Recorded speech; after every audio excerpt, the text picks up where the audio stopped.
All right, let's get this thing started.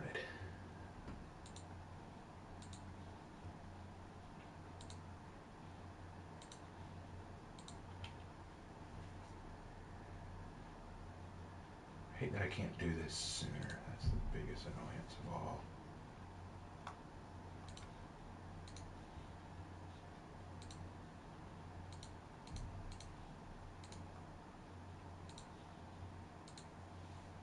There we go. Fix that.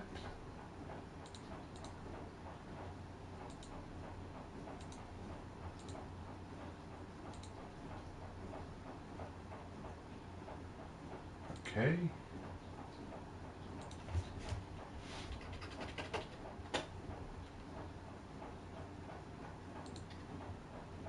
There we go. Had to make that minor change.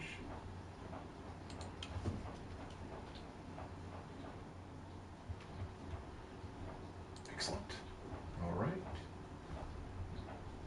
There we go. Finished editing the quote a little bit. And then we can get started. Let's go ahead and pop back over to For Honor now that I've made the necessary edits. Hello, everybody. I hope that you guys are doing well. Lark isn't here yet. He'll be right back. He had to take out the garbage real quick, and he'll be back in just a minute, I'm sure. I'll pull up the video, let's see, on my phone here so that I can see. Oh, there we go. Heard the echo. All right, people seem to be coming in. Excellent, excellent. Awesome, awesome. Hello, folks. Hello, glad to see y'all. There we go. Excellent, excellent. I remember when you were the substitute. Oh, hey, you must have been in one of the classes I subbed in. Awesome, awesome. I don't know which class that was. I don't know which one it was, Trey, but, I mean, I don't doubt you. I've subbed in a lot of classes. Yeah, I see chat now. I had to pull it up. All right, well, let's see. Let it be writ on a meager grave. The funny thing is, the full quote was, I will judge your merits when I see your sword smoking with the blood of the Turks. Let Mehmet, as long as he will, seek peace. As for us, we will purchase our peace with the sword. And that was said by Skanderbeg, who was basically the Albanian Braveheart. He was this janissary who was taken by the Turks from his Christian home in Albania and made into one of the best janissaries I'd ever seen. And then halfway through his career, he betrayed the Ottomans and went back to Albania and became its king. And when the Ottomans were angry at him and said, hey, you better surrender and make peace with us or you'll be in trouble, he knew what they were going to do. As soon as he agreed to peace, they'd quickly turn around and because he knew how they operated. He knew how Mehmet the Sultan operated. So he was like, no, I don't trust you. I know exactly what you're going to do. You're going to preach peace at one point, but then as soon as we let down our guard, you're going to come get us right away, and it's going to be a bloodbath. I'm not falling for it. So yeah, go ahead and keep pushing for peace if you like that thing you call peace. Our peace will be purchased with a sword. That was Skanderbeg's quote, which is really kick butt. Hey, Lark, you're here. I'm back. But yeah, that's where I got the quote from. So that's where you're seeing it. Glad you did a stream, Raven. Saw your live reaction. Oh, so Mr. Dreer. Mr. Dreer. Was that at, I don't remember if that was Bluffton or if that was May River. Like, let me know which one that was, because I do not remember which school that was. I don't always remember the name of the teachers that I subbed for. I remember some of the classes, but I don't remember all the teachers, because the teachers aren't there.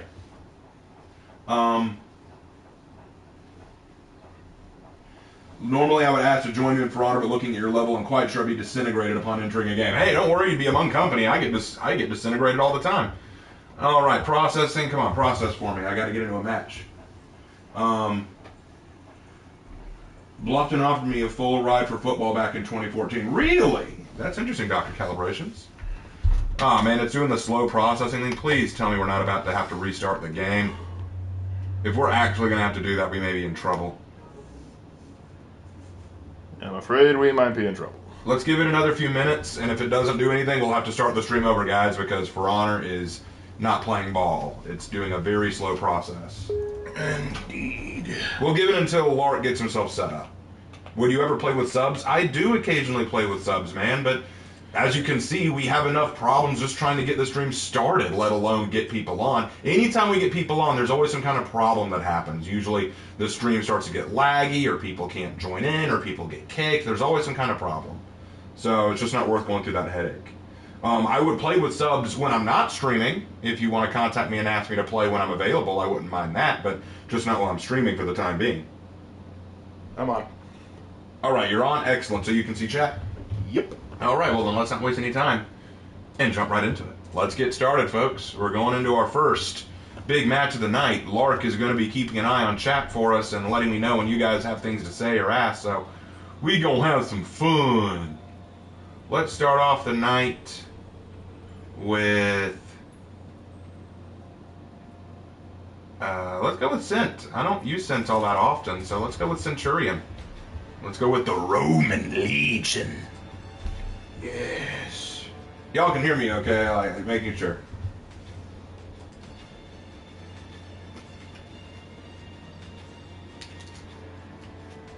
Let's see. Started a homebrew towel set. Oh, I couldn't read. Okay, match has started. If I could move. There we go. For some reason, I could not move. Yeah, and they can hear you fine. Awesome.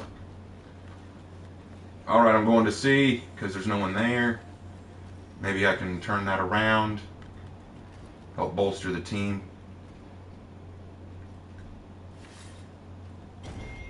There we go. All right, let's go to B. Wait, what's that? I see movement. What do you elf I see, Legolas? Nope. Not today. Don't interrupt me. And he's dead. There, that took care of that. Now to C. I went the wrong way there.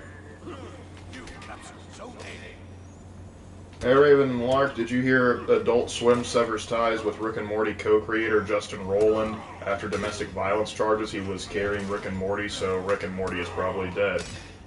Interesting. Well, how come I can't parry that in time? Well, I didn't know that, but hey, Rick and Morty died. I shall not miss it. I cared nothing for it. Yep. Wonder if Ubisoft will keep the Morty skin, not the Rick skin for Doc. God, I hope not. Rick and Morty just always annoyed the hell out of me. I have no love for it. It very much irritates me. Yep. And they know that. Hold on, pirate. I'll come to help. Oh, I don't need to help you. You've got this. I think. Or. Oh. Maybe he does. Classic move. When in doubt, shoot him. No, Highlander. You leave her alone. There we go.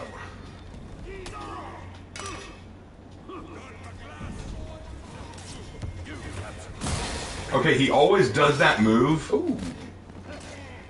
Frankie DeBella just dropped $10 saying, "Hey Raven, so I saw you stream yesterday. Could you explain your feelings for the hero one more time, because I feel like you were disappointed when you saw the new hero." Yeah, sure, I'll explain. I'm not disappointed in the new hero. If anything, she looks awesome. From a gameplay perspective, mechanics perspective, she looks really cool. I like what I'm seeing. My problem is her lore is crappy. Her lore is very crappy, which is sad because it could have been really cool. Her lore had the potential to be really awesome, but it's just coming off as really bad. Here's the thing. What they essentially did was they looked to the Islamic Empire throughout its long history and picked and chose different Islamic warriors and motifs and designs from throughout Islamic history to try to build this amalgamation hero, which I guess isn't such a bad thing. They kind of did the same things with the knights, Vikings, and samurai, so let's be nice and say that that's okay. My issue is that, for one thing, I know that they're not going to be objective about the way the Islamic Empire got its power and about what it is, because they already made them the goody two-shoes faction. They're already the, oh, we were so peaceful, our land was just so wonderful, it was so special, and then this evil night lady came along and ruined it all for us. Oh, everything was so great until she showed up. Oh, crap.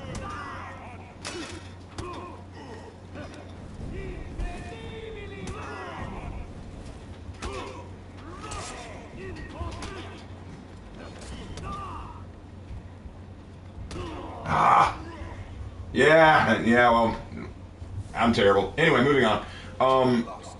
So the reality is that I know that they're going to make them a goody two-shoes group, and here's the thing. When you've made your World of For Honor supposed to be dark and gritty, there's no true good or bad, everyone's kind of got a little bit of gray to them, making a goody two-shoes group is kind of like adding the Tau to Warhammer 40k. Stop it. We want to see some grit. But they're not going to do that, because if they actually went into the actual historical grit of what the hero is, of what the Islamic Empire was, then they could get into a lot of trouble with the PC media, and they don't want that. I'm a little upset that, I mean, here's the thing, I don't mind a Muslim hero, that's fine, but, okay.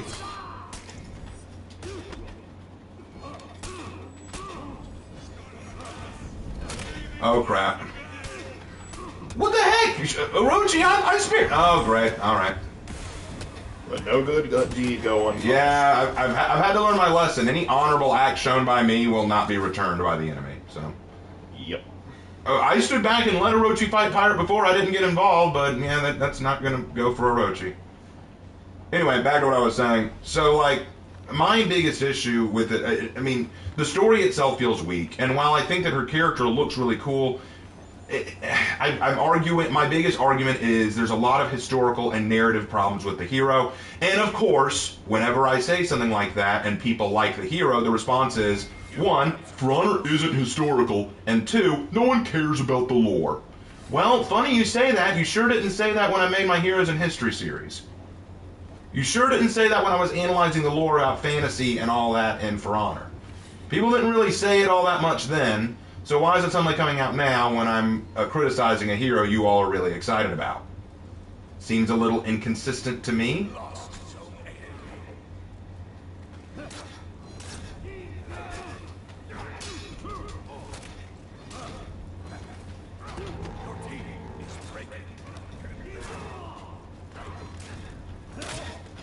All right.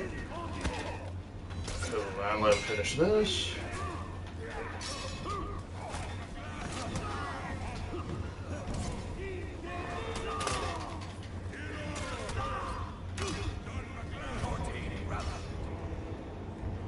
The Caledonians. There was nothing I could do. Thanks! Yeah, screw you. 3 kills, 5 deaths. That sounds about right. Anyway. Knight's Guardian just dropped $2, and apparently it's his first super chat ever. Hey, thank you for that. And he says, "Hey Raven, how you doing?" I'm doing alright, man. Appreciate it. Yeah. But yeah, so I want to make it clear. I'm excited for the hero. Can't wait to play her. I'm already working on a legend for her because I'm going to get creative with this. I do not dislike her. I think there's a lot of really cool stuff about her that I want to explore. I'm really looking forward to analyzing her historically. But in terms of just the narrative and how she came to be, it's really lacking.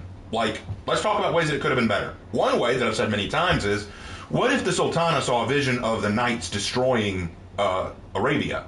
So to prevent this from happening, she launched a preemptive attack on Heathmoor to prevent the knights from doing this. But in the doing so, this caused the knights to rise up in anger, and then that's when Ravier leads their attack on Arabia in retaliation. This adds some moral gray areas for all sides, right? Okay, that's one. Another option is that maybe the Afera wanted the Sultana to die, you know? They were kind of tired of living under her yoke. They think that she's too weak. All the other sultanas and sultans throughout the ages were really cool. They did the right thing. They were strong. But this one, she's too prideful. She's too lazy. She doesn't do what's necessary to get results, right? She's just not what they need. And so when this Ravir shows up and is lying and she's not listening to them, they're like, you know what, this is a sign, right? This is a sign that we need to get rid of her. So they allow the Sultana to die so that they can rise up and take power and lead Arabia down the proper path. And thus they decide we're going to start our new sultanate by launching our own jihad against Heathmore in supposed retaliation, when in reality we just want to subjugate. That could be interesting. It creates some darkness around their characters, and to create some, oh wow, they all quit. Whoa, everyone's quitting but me. Usually a sign that they were toxic in the first place. But anyway, but yeah, just that would have been interesting. Another option that I heard someone mention is if they were based on Janissaries or Mamelukes, what if these soldiers were actually women taken from Ashfeldian lands by spies from Arabia to turn them into warriors and also get information on Heathmore, and then these warriors grew up indoctrinated into the Sultanate, and so now they're being sent to attack Heathmore where their kin used to be, and they're feeling conflicted about it, because a part of them is still loyal to the Sultanate, but another part of them realizes these were once our people. It could be a very difficult thing for them to struggle with, like who do we eventually side? There's a lot of stuff that we could explore with these characters, but all we got is the same revenge plot we got with Medjai. The same, oh, you came and took or destroyed something that belonged to us, and now we're going to come to you and get revenge for what happened. It's the same thing you did with Medjai. It's very cookie-cutter revenge plot story mode. It just doesn't appeal to me. I don't think it's very good. I don't think it's very well thought out. And why am I fighting the same group of people? Those two are the same people from the last match. Oh no, I'm screwed. I hate when this kind of thing happens. Oh well. If this match doesn't go well, I just may play against bots. You know, just to make things easier. Indeed. Anyway, Lark, you've been kind of quiet. What's up? Well, I was letting you go. I don't want to interrupt your rants. That's half the reason people come. Very true. Anyway, hey Raven and Lark, what do you think of the anime 7 Deadly Sins? I haven't watched enough of it to know anything. About 2 years ago, my students were really into it. In fact, like half of their screensavers were Meliodas. But I have two big problems. I like it, don't get me wrong. But I have two big problems. And one is that about every 30 seconds when one character is on screen, I'm hearing, "See Meliodas?" I'm like, shut up, we got it. We know his name. That's enough. The other problem I have is they retcon the crap out of things.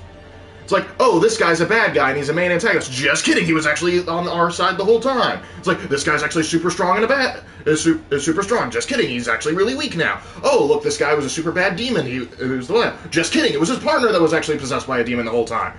Alright, it just... It's like the author does not give a crap about how the story goes. It does not flow, it goes in zigzags. But yeah, I agree though, Dr. Calibrations, Escanor's my favorite character. And the fact that he did not show, they took as long as they did to get to him, is a crime. Okay, let's see. And the rest. Okay, let's see. Rick, Lark, did the friendless bug still a thing, or did Ubi fix it? It's still a bug. I don't think it'll be fixed until the patch update. Mm-hmm. Yeah, even then, I don't know if it's fixed. They didn't bring it up in the Warriors Den. But I imagine they'll fix it. I mean, it has to be. They have to be aware of it. I think Meliodas in 7 Deadly Sins is a complete knob. Oh, they're doing a bum rush. Great. Someone go take C.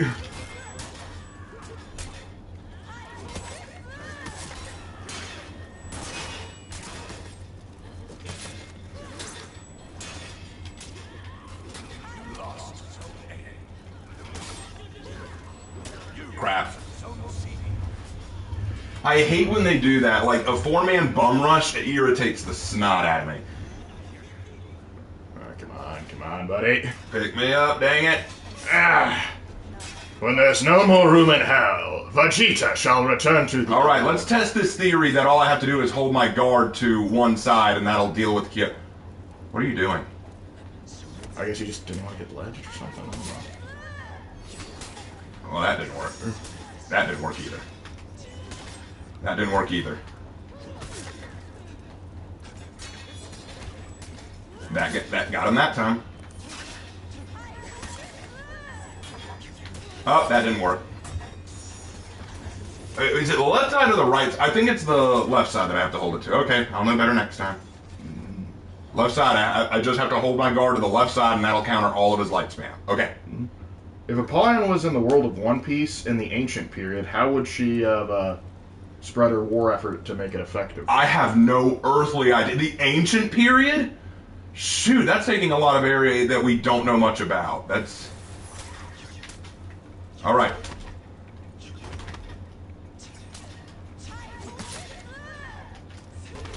Okay, so which side is it?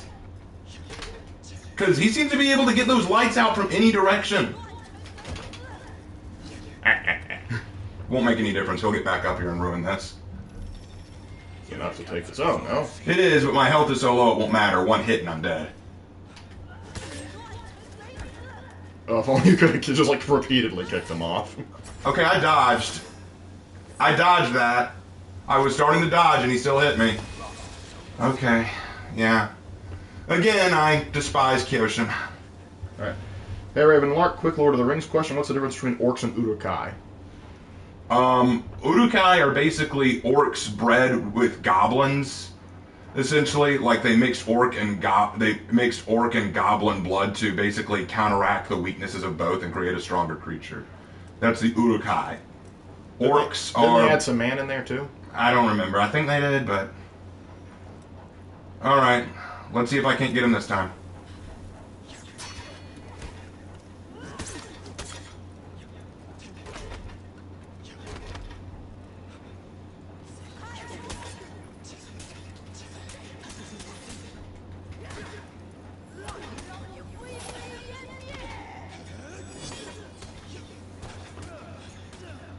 Aren't Urukai dead elves molded into them?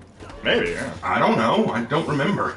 All we know is that they're hybridized, so that they can be a little bit more resilient under the sun. Well, he died at last. I didn't do it myself. I don't know if I would have been able to do it myself. I just hate Kyoshins. I hate them with a passion. If you like them, more power to you. I can't stand them. There's Goblin, Orc, Uruk, and then Urukai. And don't forget the Olaf.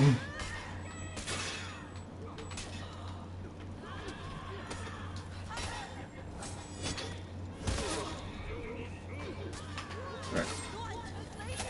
So, Raven, got a plan to face the new hero? What do you mean? Like, I guess there's like a strategy to counter them. Guard break. Looks like their whole thing is built around recovery cancels. So if I can get in a good guard break, I might be able to catch them. Ooh, David Brown just dropped $5, and apparently it was his first super chat. Would love to play with you sometime off stream, but I'm very busy with the army. Besides, on most weekends, also can't wait for your Kyoshin execution graded. Oh, my Kyoshin execution graded? Shoot, you'll be waiting a while for that. I still got to work my way through the heavies. But thanks for the really chat there. I appreciate the super chat. I really do. Yep. How am I doing? 3 kills, 4 deaths. That sounds about right for me. Trying to see if Lord of the Rings has some thick orc waifus. Tolkien definitely didn't intend that. That is not the way it was meant to be. But who knows? Templin might try and argue that they should exist. Totally, guys. Canon doesn't matter. If you want orc females, I mean, that's just more interesting. Yeah. I'm gonna die, but hold on. I might be able to hold the line because love isn't always on time.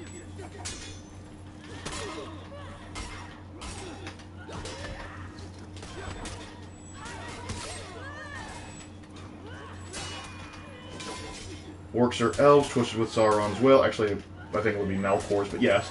Through his domination, Urukai are, as you said, hybrids made from orc, goblin, and human fused with magic to remove flaws of the three. Okay. Ah, shoot.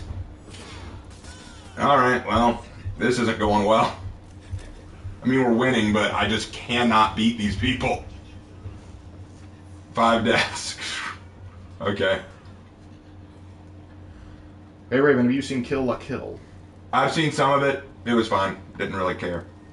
I can usually tell if I'm going to like an anime after watching like the first 4 episodes, and I just kind of go, I don't care. If I say that, then I'm like, I'm not. That's the one with the girl with the giant scissor, right? I think so, yeah. Oh, great. And run away. I've noticed that's a typical pattern for a lot of players. If they can't stick with a friend or an ally to help bail them out of trouble, they usually run. Which is weird because I'm kind of the opposite. I try to go solo so that I can capture zones and help keep the team in the fight. Everyone else just always runs to a group, and maybe that's why I'm bad. I can't fight I can't fight against large groups. I'm not a Faram. Few people are. Is there any relation between Orc and Oni? You would know that better than I would. No. Oh, good lord. Okay. Oni are Japanese in origin, and they basically mean ogre or demon. And orc is basically a creation of the Dark Lords of Middle Earth. So there is no relation. J.R.R. Tolkien was not inspired by Japanese Oni when he was doing that. Yeah, he was more of a Celtic Norse kind of guy. Yeah, you can't really compare the two. Hey there, Andrew.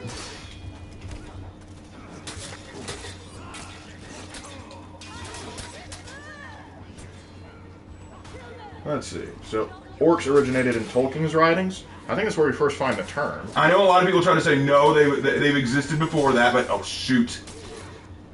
Okay.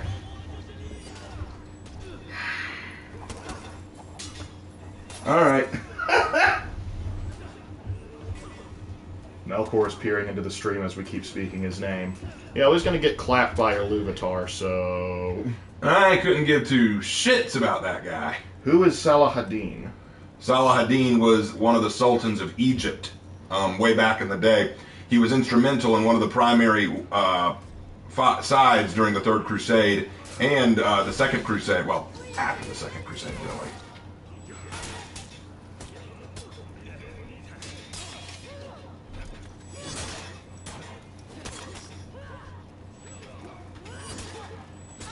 Do you know much about the upcoming AC game, Assassin's Creed Mirage? No, and I don't really care to. I've kind of lost interest in a lot of Assassin's Creed. I'll be real honest, Assassin's Creed just has kind of lost its taste for me after Valhalla. It's just all open world RPGs, and I don't like the fact that they're just continuing to bounce around different portions of history in Europe, and I'm like, can't you go to other places? Like, They are going back to Arabia, but... Well, I mean, like, didn't you already do that? Like, that's kind of the way I look at it. Like, do you have to keep repeating? Like, it's not about Altair, it's... Well, let's look at it this way. How many new origin stories are we going to get to see? You know? Like, how many more origin stories for the Assassins are we going to get to see? I thought that Assassin's Creed Origins was the origin of the Assassins. No, it all goes back even further to Odyssey. No, we can also add a Valhalla into that. No, there was also this. No, there was also that. I'm like... Pick your origin story and go with it. Plus, they've really been pushing more and more with the whole Isu or Isu crap. I can't stand that. I cannot stand the Isu. So I'm like, you know, I have no more interest in Assassin's Creed, really. Like, after we do the Assassin's Creed graded, if you're interested in playing Mirages, go right ahead. I really have no interest, and we can grade it as you see fit. But really, I just have so little interest. I care so little about it. Alright, let's see. They're still making Assassin's Creed. I thought they were making Witcher clones. Oh gosh, I wish Valhalla was a Witcher clone. I wish Valhalla would actually be good. Yeah, I wish Valhalla was Witcher. Let's see. Does Assassin's Creed have any good lore? I mean, Ezio's pretty good. There's some good lore in it, but the Isu ruin a lot of it. Yep. Let's see. Ooh, that one, Mime says, dropped $5 and said, for what it's worth, you're still better than me at this game. I've had 0 kills in the past 4 matches. Sometimes this game is a love-hate relationship. Sometimes you love it, it's one of the best games you've ever played. Other times you just want to pull your hair out. Like, it is one of those things. I was doing really bad last night too, and Lark just said, you know what, it's just one of those days, and I said, weeks. it's like sometimes I just do really, really, really piss poor. And part of it, I think, is because of my overall rep. Because of my overall rep, I end up going into matches with highly skilled players and people who have just been... sinking tons of time and effort into their gameplay. Like, they've just learned all the best reaction times. They've learned how to bait the perfect parry. They know how to anticipate any attack or strategy, and they can read their enemies like a book. And I can't do that. I've said it before. I'll say it 100 times. When it comes to content creation, my area is history, lore, narrative, culture, stuff like that. That is the area I'm good at. When it comes to gameplay itself, I am one of the worst. That's why I don't go on any of those tournaments. That's why I'll never be invited to Ubisoft for one of those, like, show off how good you are things. I'll never be that. I'm not Freeze. I'm not Marco Yolo. I'm not any of those people. Hey Raven, will you make a Fallout stream? That'd be kind of cool, but I think Lark would be better for that than me. Yeah, maybe. We might be able to do something like that. I literally have a friend who's newer than me to For Honor, and he can constantly light parry. I cannot light parry at all. Same. I wonder if part of it isn't just what you're using, like if it's a PC or whatnot. I have a PS5, which is decent, but it's just not going to be able to beat the processing of a PC, I don't think. Like, PCs are just going to always be the superior console. Like, they're going to be superior to console. You're always going to have easier times reacting to shit. At least that's just my position. I'm not blaming everything on the PlayStation. Heck, I used to play on PlayStation 4, and I was just as bad. I don't think anything changed. Hey Raven, Lark, what do you think of the Behemoth Devil Fruit? Oh, think of a Behemoth Devil Fruit.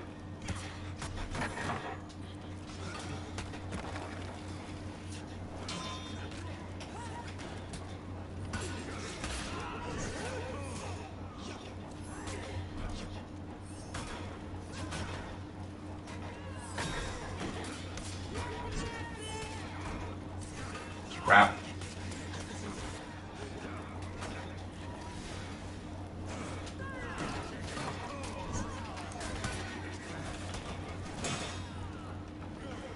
Hey Raven, Lark, what's been happening? Stuff, man.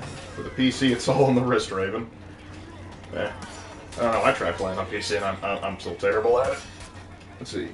What would you think of a Star Wars For Honor crossover? They kind of did that one year on May the 4th. Yeah, on May the 4th one year, I can't remember which year it was, they did do a Star Wars crossover where all the weapons were lightsabers, or at least glowing like lightsabers, and it was really cool. Look up, like, on YouTube, For Honor lightsaber stuff, or For Honor Star Wars, and you'll see. I think Marco Yolo did a little joke video about it. Yeah, I think so. I think Marco did something like that. Yeah, it was a funny little thing. I liked it. Yeah, it was cute. I liked it fine.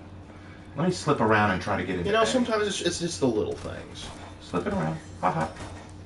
They must never know. They must never know. All right, NA. Yeah. I don't know why they never brought it back, because it would have been so easy to do. I guess it was paying for the license. That might be true. Like, now that Disney has Star Wars. Well, even then, getting Lucasfilm's permission is always going to be difficult. Just getting any other IP is going to be rough.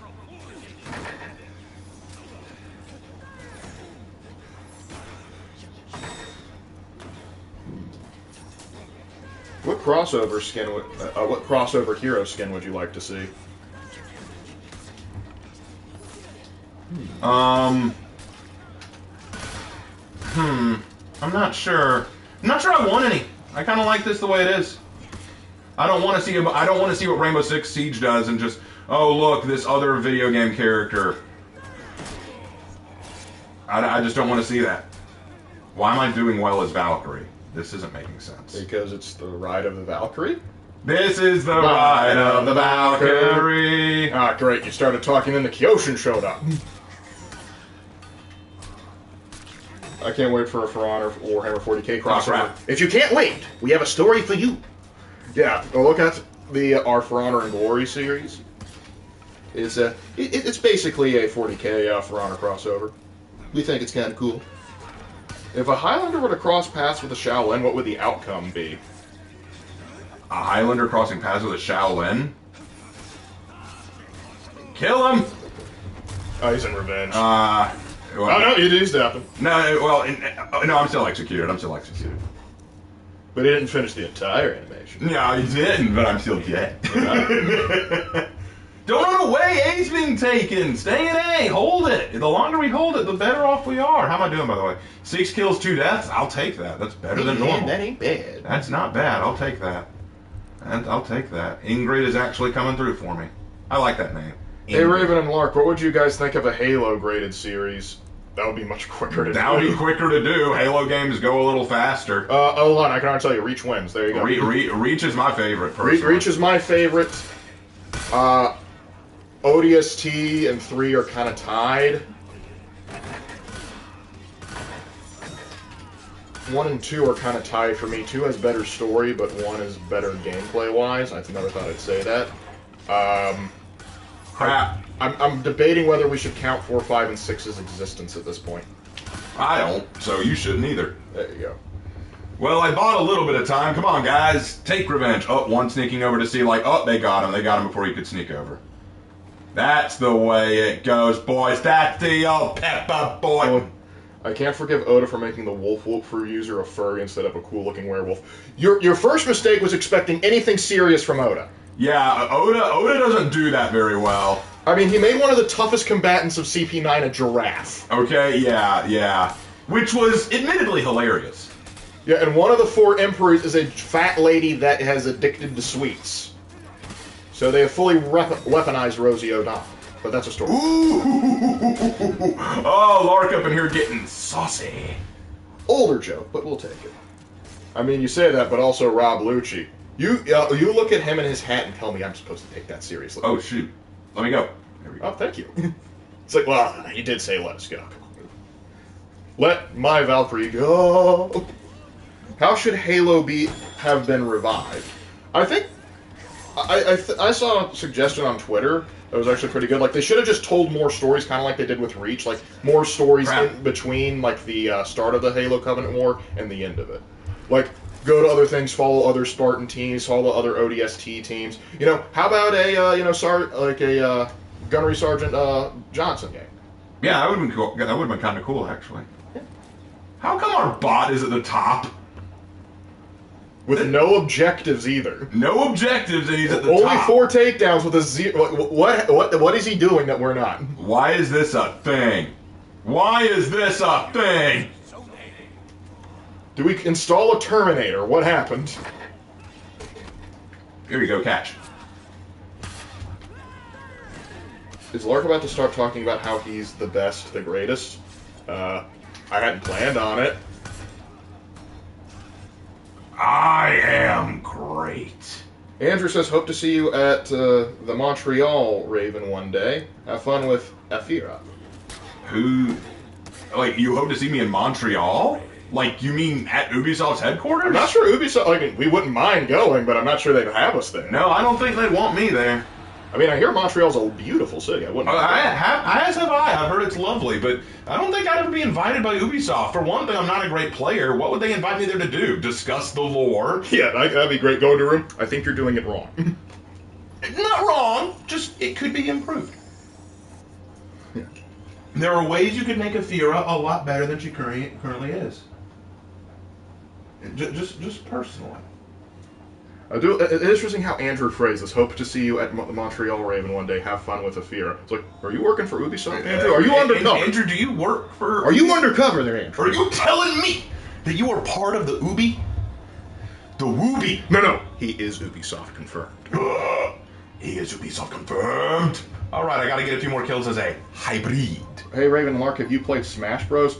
Not since we were in the orthodontist office. No, true story. When both of us were going through our braces phase, they had Smash Brothers in the orthodontist office, and that's all we did when we were in the waiting room. We just played Smash Brothers. But we never actually played it at home. Like, we're not good at it, or at least I'm not. Like, I know so little about it, and I care so little about it, I'll be honest. Let's go with Tanhu. Dr. Calibration says, just dropped $5. Hey, thank you for the 5. The greatest and the best was Trump reference because you don't like Rosie. Oh, I was actually quoting riff tracks, not Trump. Yeah, like Rosie O'Donnell is like one of my favorite Riff Tracks jokes was when they were walking when Harry Potter and the Sorcerer's Stone, they were walking out with that big chessboard. It's the largest chessboard in the world. Second largest actually. Rosie O'Donnell has one tattooed on her butt. Oh God. Yeah, so the thing is, Rosie has made more enemies than just old Trump. Yeah, like Rosie annoys a lot of people. Yeah. Now let's see. And I have made now more I get your enemies. reference. And I have made many enemies aside from the ones that don't like Trump. Like Greg. Like Greg. We don't talk about Greg. Yeah. Oh, they've got a Glad. I'm screwed. But is he glad to be a Glad? He is very glad to be a Glad. Oh, but we got a Glad too. Does it cancel out? No, because our Glad doesn't have the cool ornaments. Yeah. Needs more. Rosie O'Donnell is an older political commentator. I don't think she does as much, but she used to have like her own show, and she could just be very vitriolic. I remember like saying one thing where like she had Tom Selleck on. Yeah. And she just started like she brought him on to talk about a movie he was doing, and then she just starts lambasting him about his time on the NRA, and he's just going, "That's not what you brought me on here to do." And it's just like she has a bit of a bad reputation. Greg, I haven't heard that name in many years. Trying to tell us something there, Yeshua's King? Now that's a name I've not heard for a long time. Long time. My Ben Kenobi impression could use some work. Yeah, you need to live on a desert planet for a few years to get the full effect. And I need to be a little bit crazy. And I also need to train a Dark Lord. You also need to start getting with a Mandalorian chick. That might be the hardest part of all of that. But the most rewarding. The most rewarding, but the hardest to do. So, it's like, yes, you need to go pursue the chicks that wear the best armor in the galaxy. Hot dog, I'm on it. I'll be honest, it would be easier for me to become a Jedi Knight IRL than it would be for me to get a hot chick. It's kind of like that old joke, you know, this guy finds a genie. I am the genie of the lamp, state your wish. And then it's like, I wish for a giant dragon, and it's like they have to be wishes that could be realistic. Oh, okay. I wish to understand women. How big do you want that dragon? I still love the saying, like, hey, don't try and understand women. Women understand women, and they hate each other. It's true. Oh, our Glad is in trouble. I need to go help him. So he's going to turn from a Glad to a Mad. An Egyptian killing a gladiator. I'm having Origins flashbacks right now. Honestly, playing Origins after playing as a Medjai, I'm kind of like, I kind of miss the fan blade.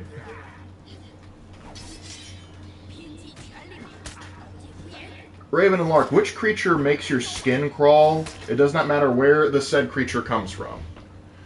The creature makes our skin crawl. Gladiator, get up, help me. Do the pokey thing!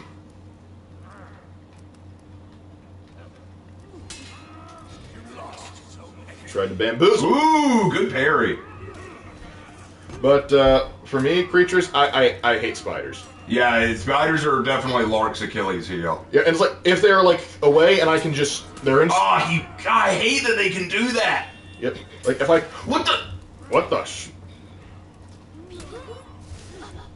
So not only did he perfectly deflect my zone, he then light parried a Zanhu light. Wow. I was not expecting that today. Okay. Well, okay then. Well, this Glad is really good. A Rep 13, and he's on PlayStation? Wow. Okay. I'm screwed. Indeed. Maybe I can help out in C. Take that back. Oh, shoot, there are 3 of them in C. I better go to C to save them. Hold on, Glad. I'm coming. Try to stay alive, Glad. Raven and Lark, I'm just saying that Mandalorian women are very hot-blooded, I know from the experience. Ooh, don't threaten me with a good time. Play with my fans. We already established we couldn't do that this stream. Oh, I see what you did there. Same for me, but only certain ones. I'm good with most, but tarantulas and other huge spiders horrify me. If they're big enough that I can see their eyes, absolutely not. Like, one of the least dangerous spiders in the world is the Australian huntsman spider. But I will not go to Australia. How does he know what I'm going to do?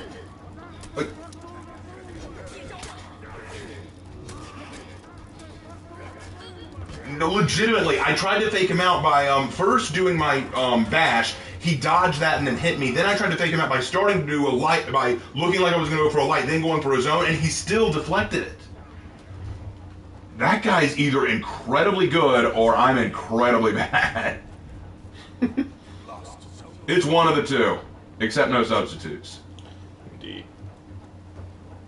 But yeah, as I was saying, Huntsman spiders, I refuse to go to Australia because those things are too big. Absolutely. Like, I can handle, like, the Yuragumo, like, no Huntsman. Why did God allow mosquitoes on the Ark? I'm sure he had his reasons. Well, It's not my place to question the Almighty. I hate to say it, but mosquitoes do play a vital role in a lot of ecosystems because their main diet isn't actually blood. That's only the females that do that when they need to breed. They mostly drink nectar or something like it, so they're actually good pollinators. And they do provide food for the ecosystem, you know, like your frogs, your spiders, and all that other stuff. So they do have a role, they're just incredibly annoying. Yep. Well, I don't think we'll win this one, even though we're pretty close right now. I think we're going to lose this one. Their gladiator, has he even died? Yeah, once. I don't think we'll win this one. I'm going to try to keep B in our possession real quick. That looks like we already got it. Yeah, but I want to make doubly sure. This map is infamous for having a very flingy B. Alright, we got B.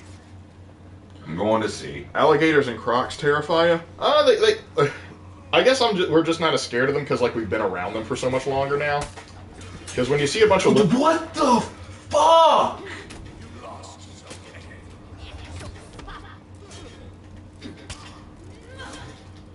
There, he died.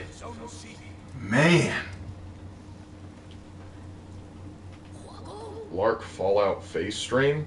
We don't have the equipment to do a face stream. I mean, we do, but it would take a lot of time, and I'm not sure it would work very well.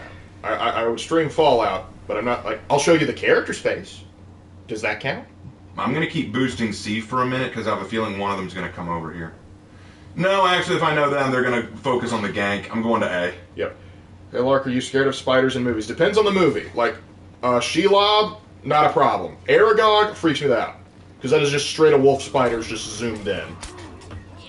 Not a fan. But Aragog's children, I can handle. Again, with the perfect light parries. I will never understand how some people are just so god tier at that. And I can't even say, oh, he's on PC. That's why. No, he's on PlayStation. I don't understand it. I think you can get, like, scripting and stuff if you, like, have, like... I don't think he's scripting. There have been a few hits I've been able to get in on, so I don't think he's scripting. If he was scripting, he'd be reacting to them perfectly. Plus, scripting usually only has, like, two modes. Like, either it'll automatically have you parry on the right red, or it'll have you dodge on red. So, and he hasn't done that consistently, so I don't think he's scripting. I just think he's legitimately that good. Some people are that good.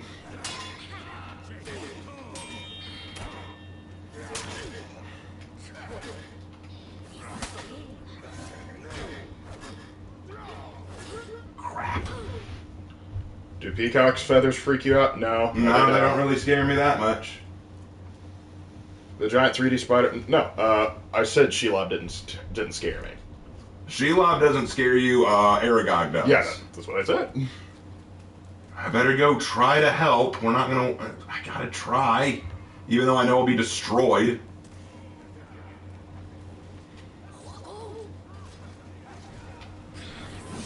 Just set it on fire, baby. Oh dear. I don't know how I survived that.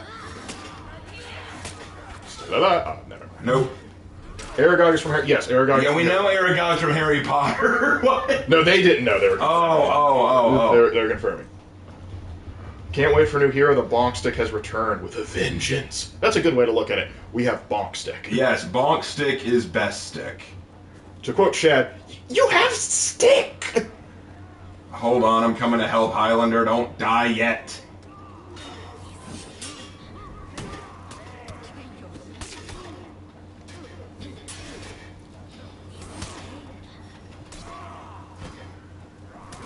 Hey, Raven, What do you think about Garp going to Hinoshi to save Kobe?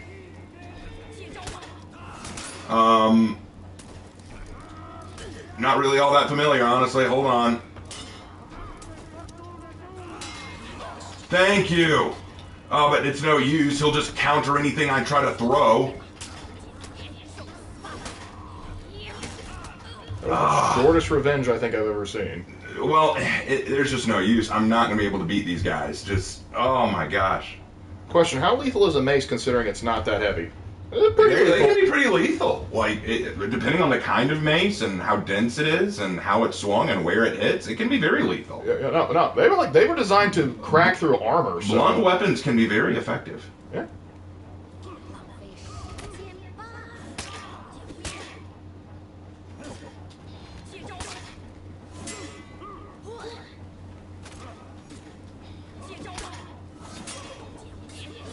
Oh, okay. My turn. Yeah, morning stars can be pretty rough.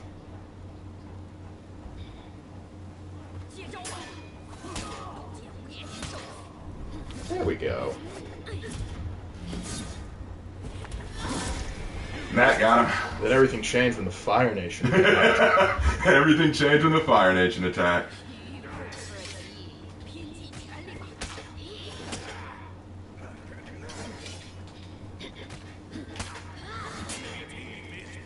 Hey, Raven and Lark, have you seen biblically accurate angels? Not really. Not like personally. Like, I haven't actually seen one. After seeing what they look like, I realized why the shepherds are terrified at first. I mean, this literally, like, that's the joke. It's like, be not afraid. This is the most horrifying experience of my life.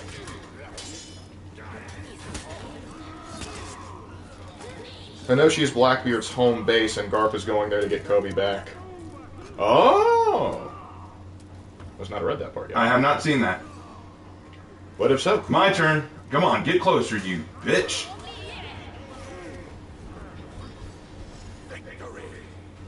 I can't believe we won. Holy crap. Good fight. Man. That was a close one, but 4th feet saved the day. I love it. That glide was something else. Yeah, they were really tough, which is why I'm not fighting them again. I'm not coming back to this. You want to switch over to Breach? What time is it? About 9:30. Yeah, might as well. Let's go ahead. Let's switch over to Breach. Besides, I've got an order for Breach anyway. Got Breach execution, so. Breach the gate! But then everything in the Fire Nation changed when the United States Marine Corps attacked. Semper Fi, devil dogs! Semper Fi, motherfucker! Anyway, oh man, we lost 2 viewers right after I switched to Breach. No, trust me, it'll spike. It's like... Because a lot of them will go just like, hold on, I'm gonna get a drink, I'll be back when he's ranting. Hold on. Well, that does bring into the point, like, what? That was just a good question. Like, what's a good question? Which hero gives off a la carte energy, do you think? Black Prior. Like, I'm planning on making a video sometime in the future on Vlad the Impaler, and I was thinking about which character to play for that. Probably Black Prior, if I had to guess. Probably Black Prior. Marine Corps rolled in because the Fire Nation melted their crayons. Considering the Marines I've met, they would go, I find that funny enough to do it. Give me the small. Give me a gun. Them Fire Nation boys are... Don't forget, they already have one. Just... I've heard stories of Marines just go, like when they hear someone's like, is it true that you guys eat crayons? They'll go to store, pick up a box of crayons, like, new flavor.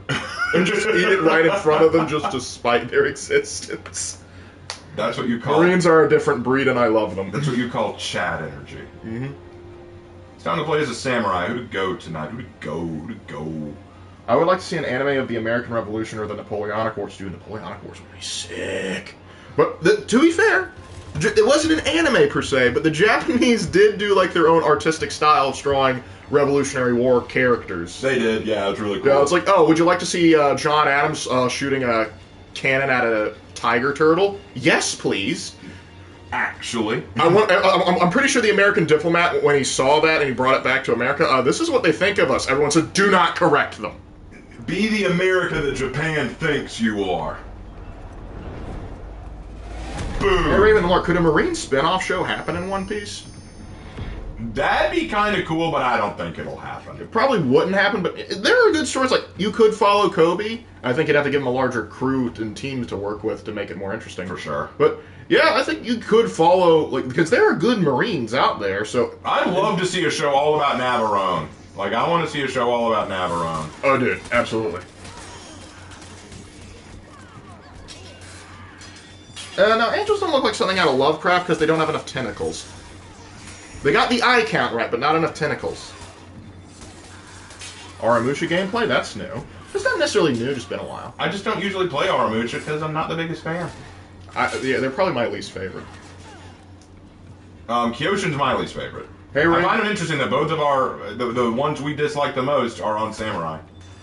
Boosh, huh? What you gonna do? See, hey Raven and Lark, who's the most American hero in For Honor? Pirate. Pirate. The gun! Like, which one's the most American? Like, The one that's packing heat! the one that practices them Second Amendment right to kick some ass. The right to kick ass will not be infringed.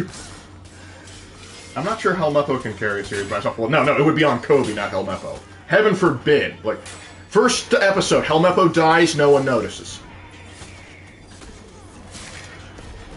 You want to die? Okay.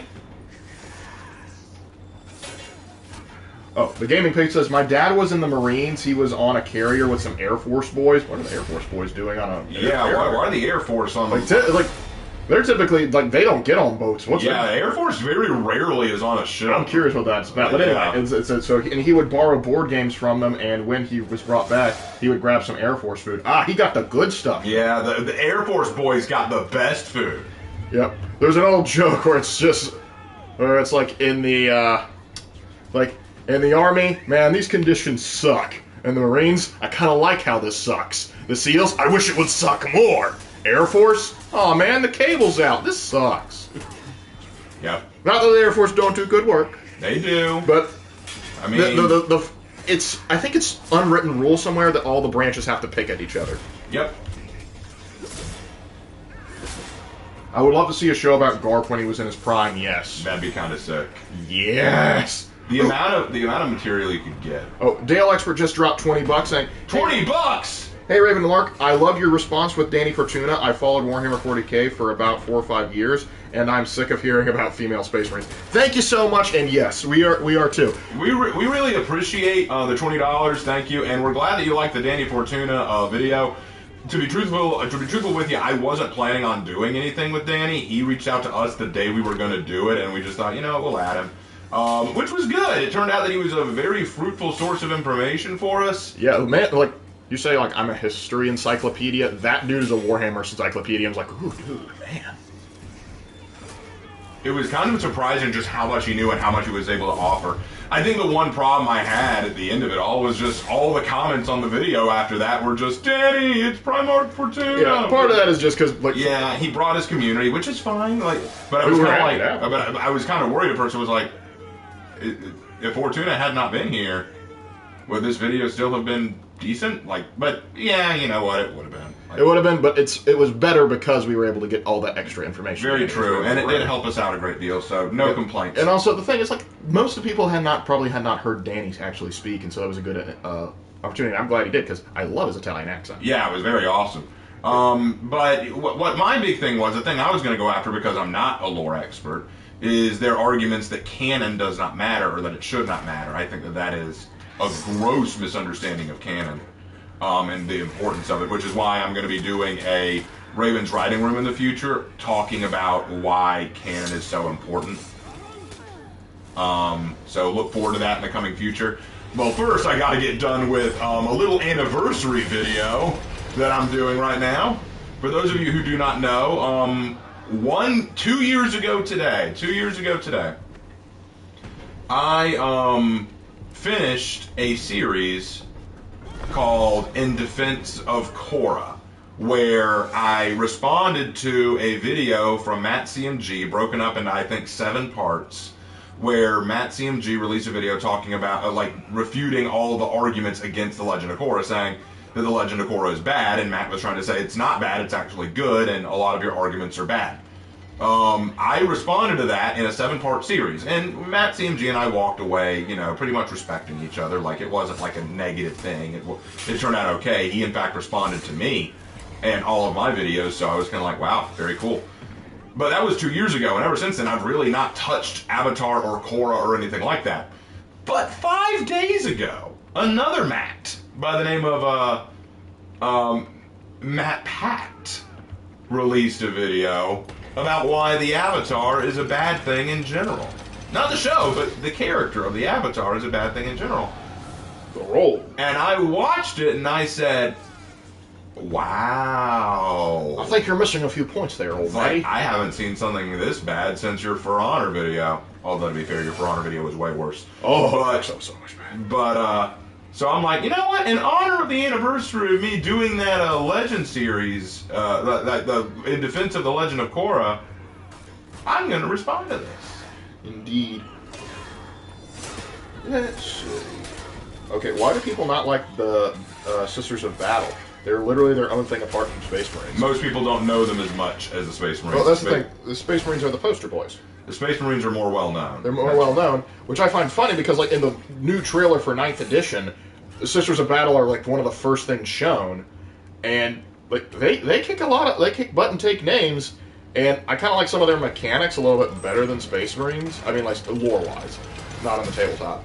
And so, I'm gonna like their own unique thing, and a lot of people make great points. Like, you always say you want female Space Marines. How come nobody ever says they want male Sisters of Battle, or, like, Brothers of Silence, or something like that? Because they don't want a boys' club. That's what it basically is. Yeah. It's like there is a thing that is quintessentially male, and it is just for them. You can't have that. We want to be part of it. But then when there's something that's specifically women, men need to stay out of it because women need their space.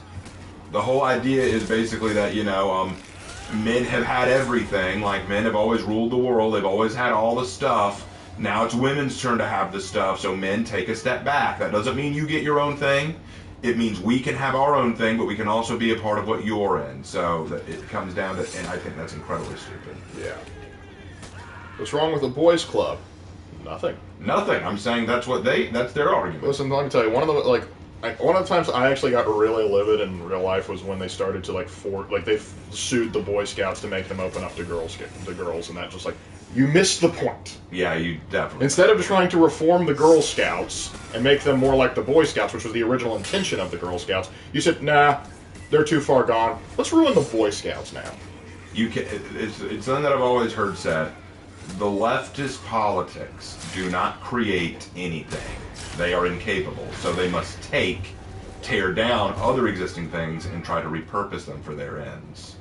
So when the left says we can't have an equivalent of the Boy Scouts, so let us take the Boy Scouts and twist it to what we want, that is the extent of their identity. Yep. Yes, ridiculous. Alright, well, since we're on the breach portion of the night, now is the perfect time to get me ranting, if that's what y'all want to happen. Right.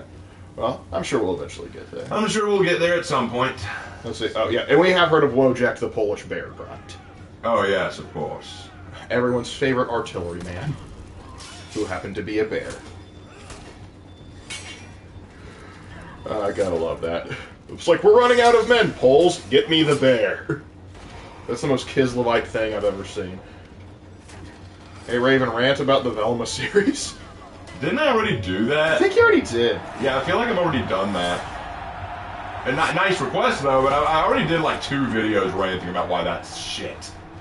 After watching Raven for so long, I've concluded he is a liberal. Are you sure about that? What? You think that? How dare. Yes, ask me about my feminist agenda. Please.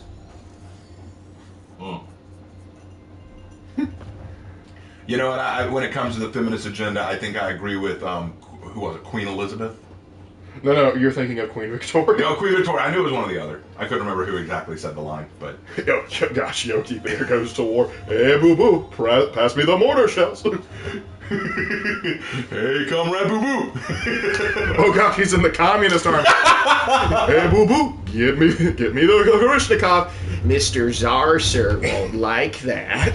Hey, boo boo, get the Cossack joint. It is time for us to take in their pig and egg baskets.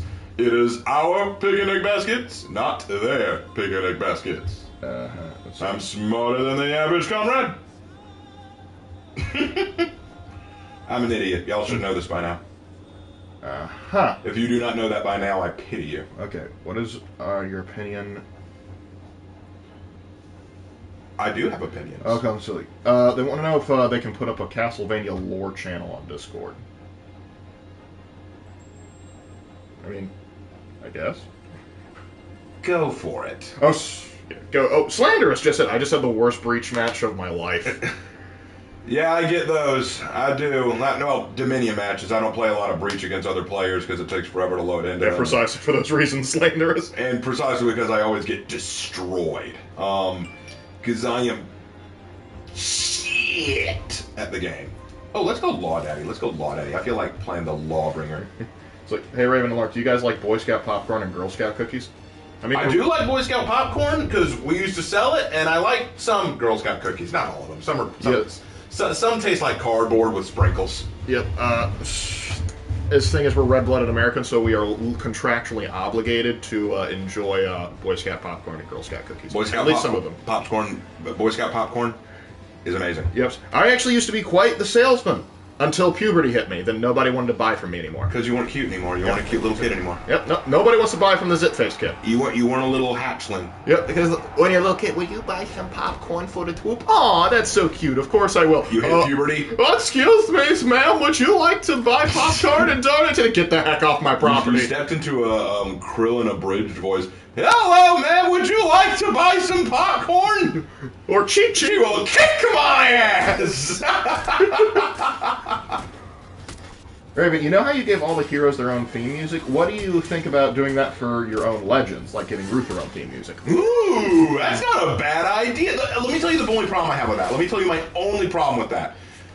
All of the music theme videos that I do for the heroes is not monetized because the music is obviously copyrighted. So I don't make any money off of it.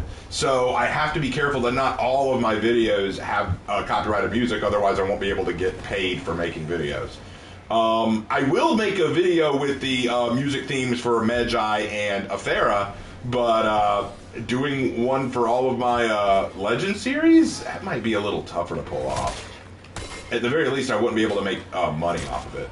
Yeah. It'd be a fun little thing to post in Discord. It might be something cool to post in Discord, like maybe I'll post in Discord, here's a song I would give to Ruth, or here's a song I would give to Reyna, or here's a song I would give to Blackthorn. Or we just write like a completely muted video. Hey, at this point, play this song. Here's a link. Well, maybe a single video with them all. Well, that'll definitely get demonetized. But yeah. That would definitely. Well, I mean, we could do it. I'm just gonna stand here. I have to know. Do you like Thin Mints? Yes, we like Thin Mints. Thin Mints are good. Yeah. What's the name of your Lawbringer? This is Richard Blackthorn, known as the Black Dragon of the Maya, because he became a daimyo when he saved a small fishing village from Orcos. He's the Black Dragon of the Mire and the Yellow Walrus of Alkenheim. Don't ask for it. Hey, Raven, rant about the Prometheans from Halo. You mean the Knights? The Promethean Knights? That was dumb. I'll be honest, I don't know much about the Prometheans from Halo. Basically, they digitally scanned Forerunners and humans and turned them into soldiers. That's dumb. Basically, looked at the Assassin's Creed solution for like one of the Isu and said, "Yeah, we can steal that." That's dumb. That wasn't mind-numbingly stupid.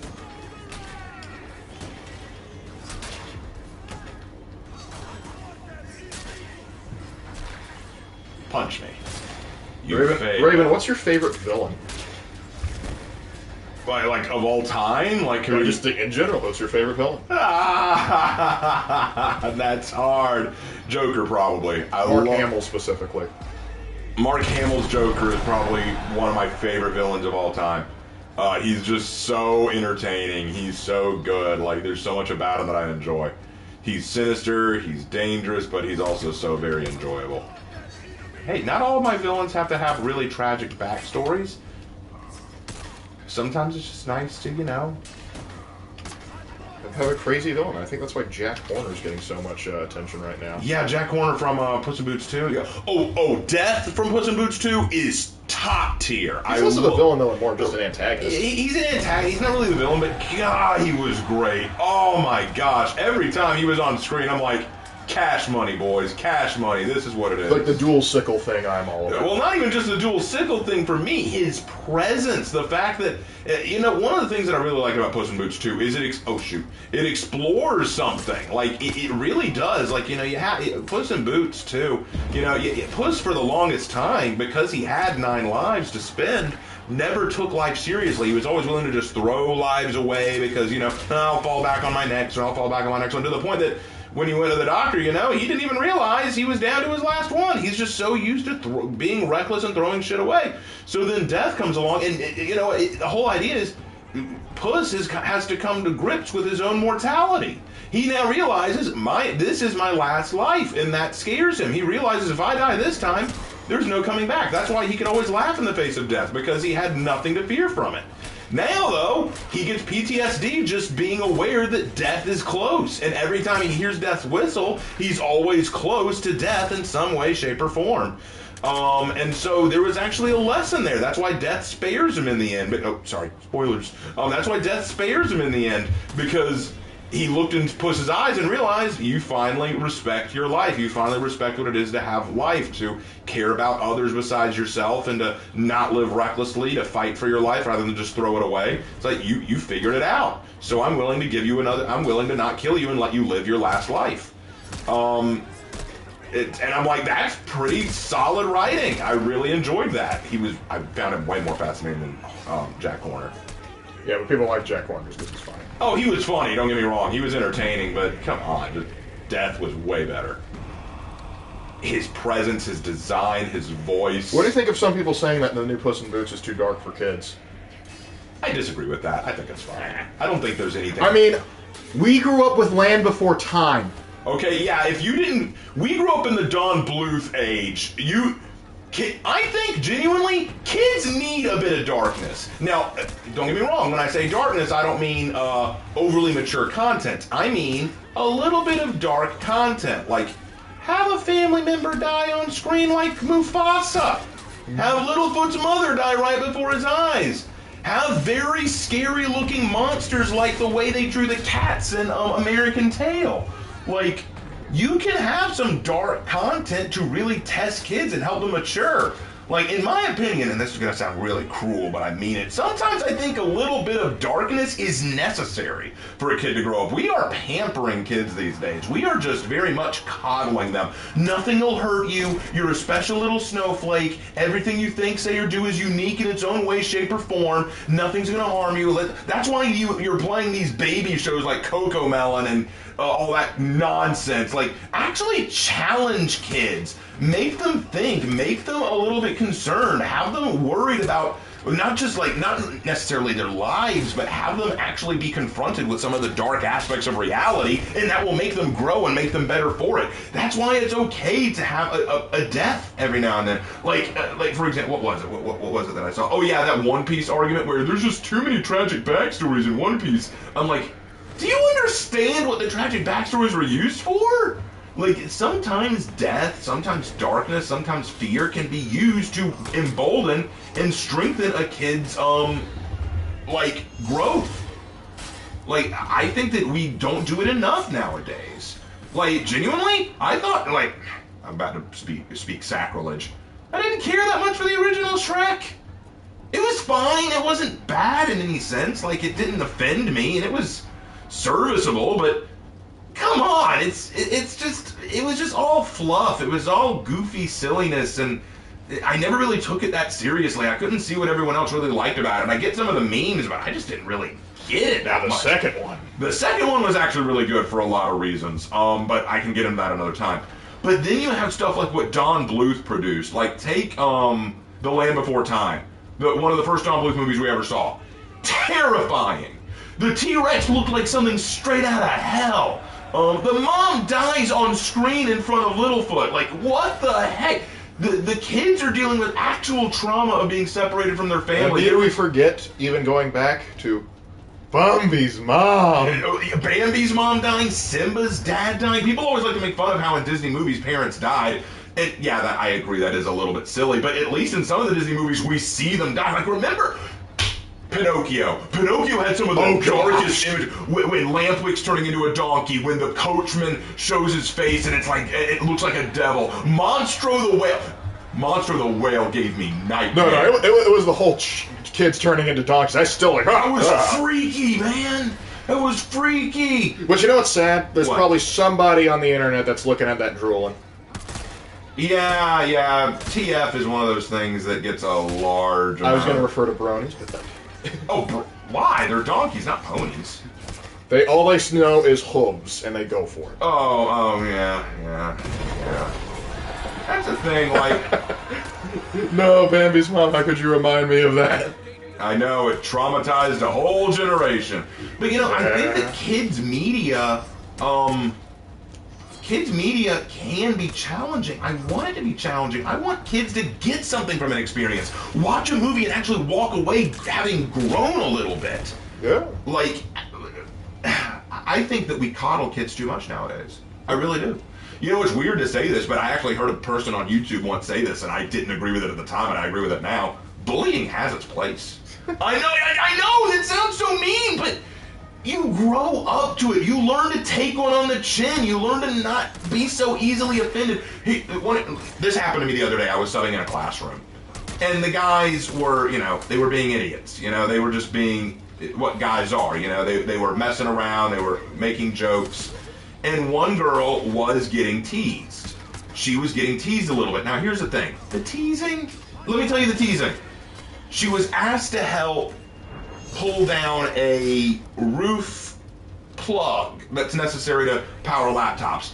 But she pulled a little too hard and got it caught. An easy fix. It wasn't a big deal. But some of the guys were going, oh, you broke it. Typical bully bullshit. Now, all she has to do is say, yeah, I broke it, and then yank it down and fix the problem. But she overreacts. She goes, no, I didn't. Stop. Shut up. And what do? They keep going because she's giving them exactly what they need. If she were a little more used to that, if people didn't coddle her and say, hey, you don't deserve that. You don't deserve. You know what? Tease people a little bit. I tease my brother. My parents tease me. Laura teases me.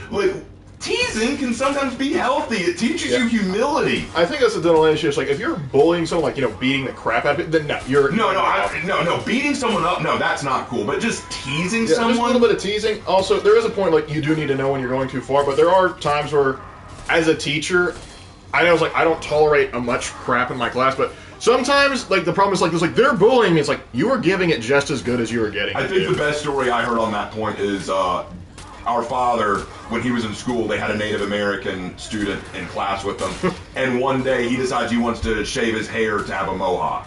He comes into school with his mohawk, and everyone starts teasing him for it. He goes to the teacher and says, make them stop abusing me. And the teacher's response, you're the one who shaved your head like that. You had to know something was coming.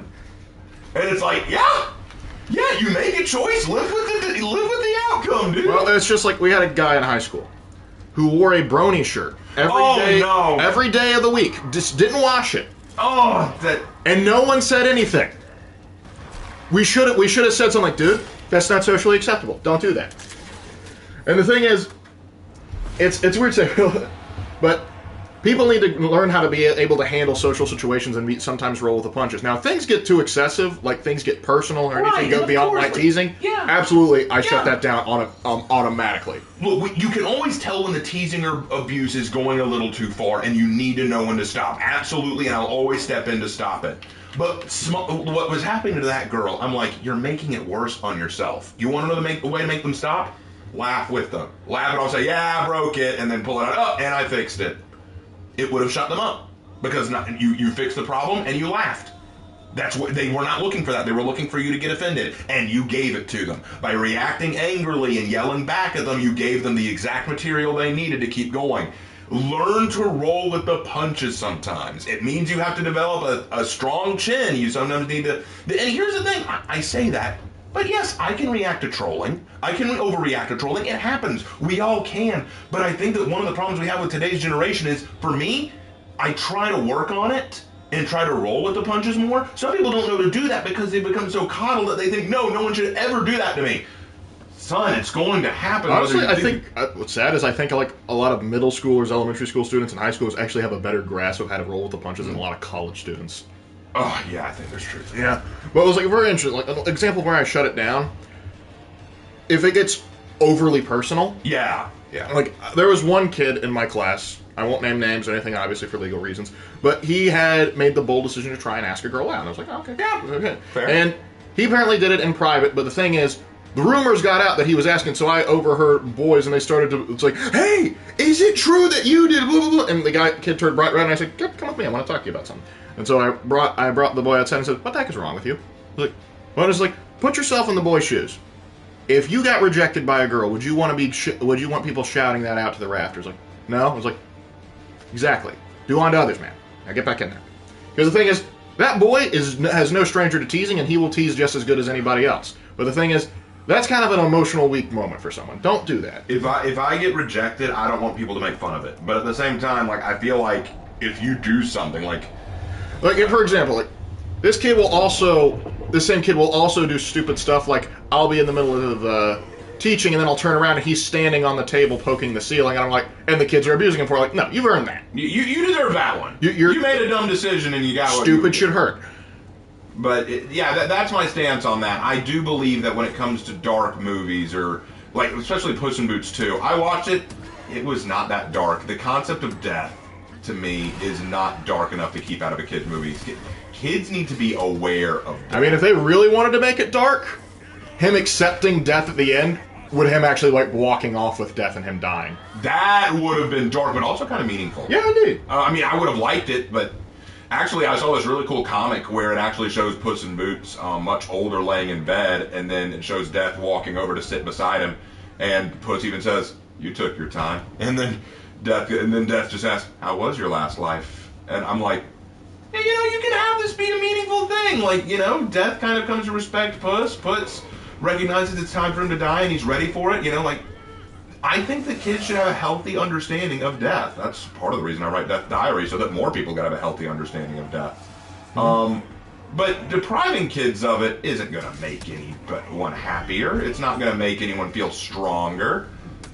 The more you shelter the young world, the less they're prepared to face the world. Mm-hmm. And another thing I think is a real problem here is when people say, like, we don't tolerate bullies or anything like that, and they never think of themselves as can be in the position where they might possibly hurt somebody else. Right. Because the thing is, I have seen it so many times, like, hey, they go, Mr. Lark, that's not actually what I called in class, but they go, Mr. Lark, so-and-so's bullying me. And I was keeping an eye on the situation, like, weren't you shoving him into the wall a second ago? Yeah. A lot of kids today just have no self-awareness. They don't realize that they can be just as bad. Yeah, they have no concept of hypocrisy whatsoever. My personal favorite is like, man, I hate snitches. That's when they realize, I hate snitches. But the nanosecond they think they're about to get in trouble, or they can get one of their buddies in trouble, they sing like canaries. Yep. So it's like, there's no self-awareness. Hey, Raven and Lark, what do you guys think about how the Iron Giant talks about death? Okay, so you mean the scene with the deer, right? Yeah. That was very well. Oh, yeah. I like that scene. Iron Giant is just a classic. That is such a good movie. Like, no question, Iron Giant is one of the best. But for those who don't know, there's a scene where in the Iron Giant, which is it was a Cold War story about this kid named Hogarth Hughes. What a name. I know, what a great name, Hogarth. That's such a cool name. Hogarth. That sounds like a space marine. Hogarth, brother Hogarth. But anyway, the Space Wolves. Back to what I was saying. Hogarth is this kid who grows up with a single mom, in this small, out-of-the-way town, when suddenly this giant metal man, and when I say giant, I mean a monstrously sized. He could carry Hogarth in his hand very easily. He could carry 5 Hogarths in his hand very easily. He's a monster. Appears, and he seems pretty dumb. He's got this dent in his head. He doesn't seem to remember who he is or what he's there for. But Hogarth wants to take care of him and try to educate him. While hiding him in the woods, one day they're wandering around, and they hear a gunshot. They go over to check it out, and they see these hunters have killed a deer. And, of course, the hunters run away at the sight of the giant. But the giant sees the dead deer and doesn't quite understand what he's seeing, so he tries to touch it to see if he can move it. And Hogarth says, "Don't do that. It's dead." And it died. And the giant goes, "Died?" And then he goes, "It means it doesn't move anymore. Like dead. Like it's dead. It's gone." And then the Iron Giant looks and sees the gun that it used to shoot it. He looks at it, and as he sees it, he starts to have a moment like of recognition, like he recognizes what it is. But then Hogarth snaps him out of it, and he asks what it is, and he says, "That's a gun." And he says, "What's a gun?" And he says, "Guns are weapons. Guns kill." And so it was a very deep moment. And then later, when they're attacked by the army, the giant sees Hogarth hit the ground hard, and he doesn't move. And the giant thinks that he died, which activates his original purpose, and he turns into like this huge Martian destructive beast that just starts destroying everything until Hogarth shows up and reminds him that he's not a gun. He has the power to choose what he is. Like, you don't have to be a gun. You don't have to be what they think you are, and he realizes he doesn't have to be. There's a lot of maturity in the Iron Giant, which goes back to what I was just saying. Kids' movies can have deep messages despite having dark moments. Sometimes a little bit of darkness is good for children. Which is why I think stuff like High Guardian Spice and all that kind of nonsense just is wretched for kids to see. It is just all fluff, all Mary Sue level nonsense where they just solve all their problems through this. Even My Little Pony, as cringe as that could be, had a few moments where I could say, all right, that was at least somewhat enlightening. But stuff like High Guardian Spice, just it hurts to think about. Thoughts on Chris Bumstead? I don't think I know who Chris Bumstead The is. name sounds familiar, but I don't know. I don't think I'm aware of that one. Next! Bjorn the Fell-Handed sees Hogarth. Come, brother, to partake in the crusade is to be immortal. To partake in our crusade is to be immortal. Sound like the Dreadnought. Brothers, I cannot move. Raven Lark, have you seen the Steven Universe versus Jack Horner? Oh, is that like the little GIF clip where it's just, where he's like, you don't have to be a villain! like, huh, that was weird. Just blast. It's kind of like that Goblin Slayer meme where it just shows a Goblin Slayer raising a sword with his eye glowing. How compelling. Now face the wall. Oh, gosh. Hey, Raven, Halo or Call of Duty? Halo. Halo Reach, specifically. Halo Reach I just find more entertaining. Yeah, also, I'm sorry, Halo Drip peaked at Reach. It did. Hey, Raven Lark, what about special needs students getting bullied? I don't deal with a lot of special needs students, and typically I don't see them getting, like... This is true, I very rarely see special needs students get bullied all that often, at least in the schools I've been at, because those special needs students have been taken completely out of the classroom in some circumstances. Like, the ones that I've had to deal with, usually they're, at the very most, high-level autism, very least, completely verbally non-responsive and in wheelchairs. And those students very rarely interact with other students to be bullied. But just today, I subbed in a special needs classroom in a special ed class, and they were brought into another classroom where the students read books to them. So I don't see as much bullying on that front.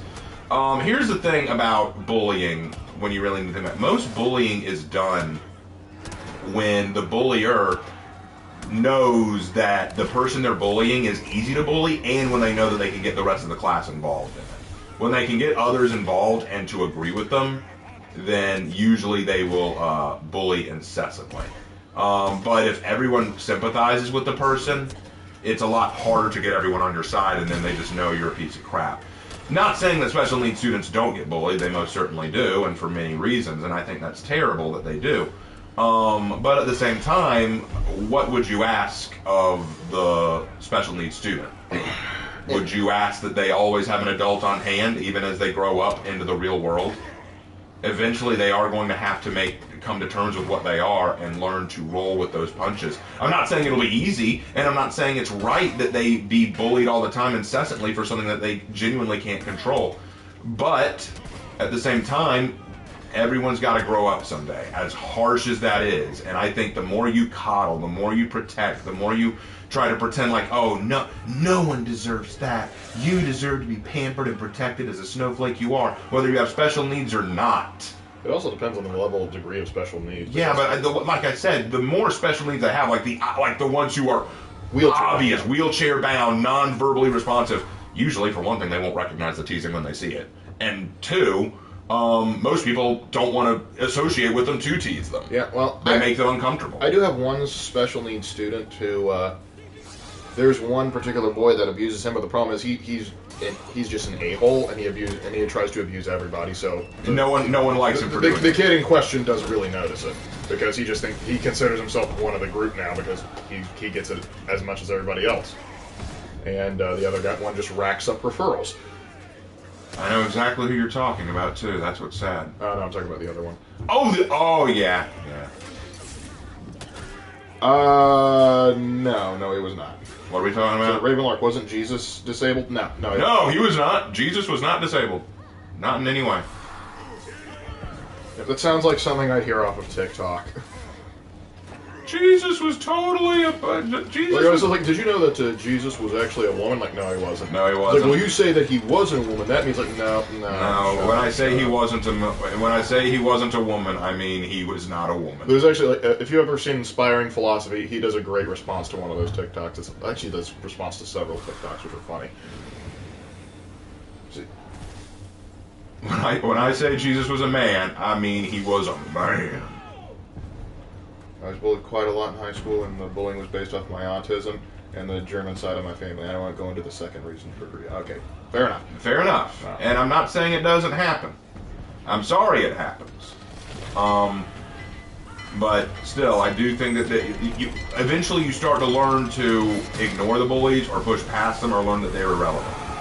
And you learn that by being exposed to it. Imagine if you were never exposed to it. Yeah, building social calluses. Exactly. You just learn. You know what? Move on. Sometimes you got to take your licks. You just got to take your licks and say, "All right." Yep. Like I had a buddy of mine, same grade as me. It was when we were in middle school. He was bullied almost relentlessly, just because he was kind of socially awkward or anything. By the time he graduated, not only was he one of the biggest and most popular guys in school, he got a full scholarship. Well, of course, he got a full scholarship, but he got a ride to the Naval Academy. Yeah, I remember that. I remember you telling me about Yep. that. Old Peyton, we used to call him. But yeah, see, like that's the thing. You just learn. You learn to grow. You learn. I was bullied. I was bullied a lot. Oh, I see what you're saying. I thought he had a stutter. I'm not sure I'd consider a stutter a disability. Like, I used to stutter. You can work through that. You're thinking of Moses. Moses had a stutter. Moses had the stutter. Yeah, Moses was the one with the stutter. He was very that's why God said Aaron will speak for you. Because Moses' big complaint was, when God called Moses through the burning bush, he basically said, "Go and tell the Israelites, blah, blah, blah." And Moses said, "Oh, I can't do that, God. I've never been good at talking. I get tongue-tied. I stutter all the time."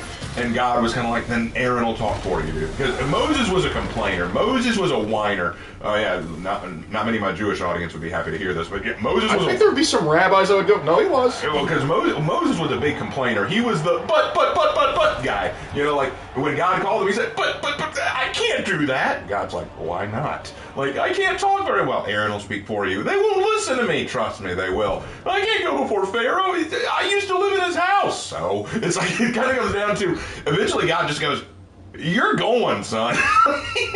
Yeah, but anyway, you got Jonah go like, "Well, I can't go to Nineveh." Yes, you will. I'm going to go in the opposite direction. We'll see how that works out for you.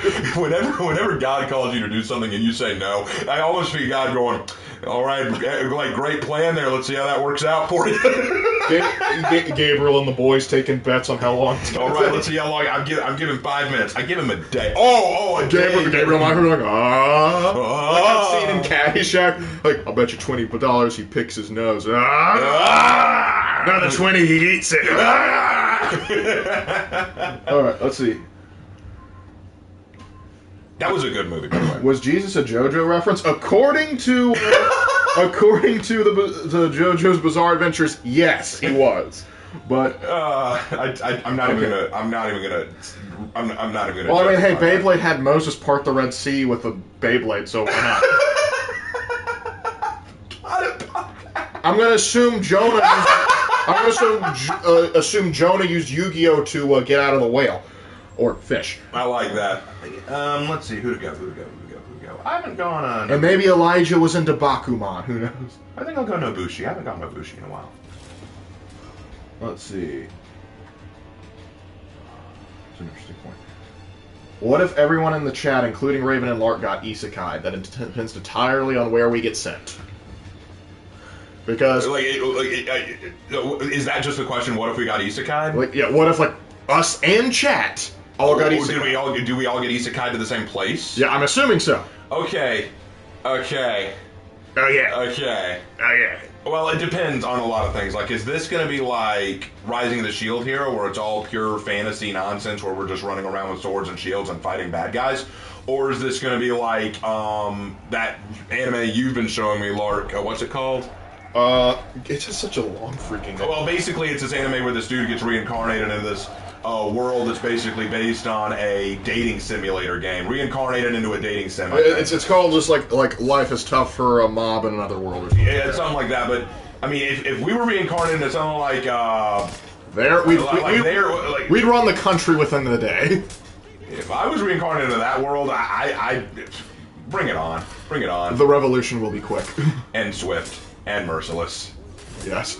But if we get incarnated some darker, heavier places, say we got sent to Berserk's world, we're all dead. Oh yeah, Berserk, we're dead. We're done. We're all history. If we get into just reincarnated as a slime, we're just gonna start naming stuff. Now hold on. What if we weren't isekai'd in the reincarnated sense, but isekai'd in the new epoch sense? Oh, then we're gonna have some great stories to tell, but we're all gonna be effed up. Yeah, we are gonna be effed up. So, about half of us are gonna be turned into weird fantasy races. So, first season of JoJo's my favorite.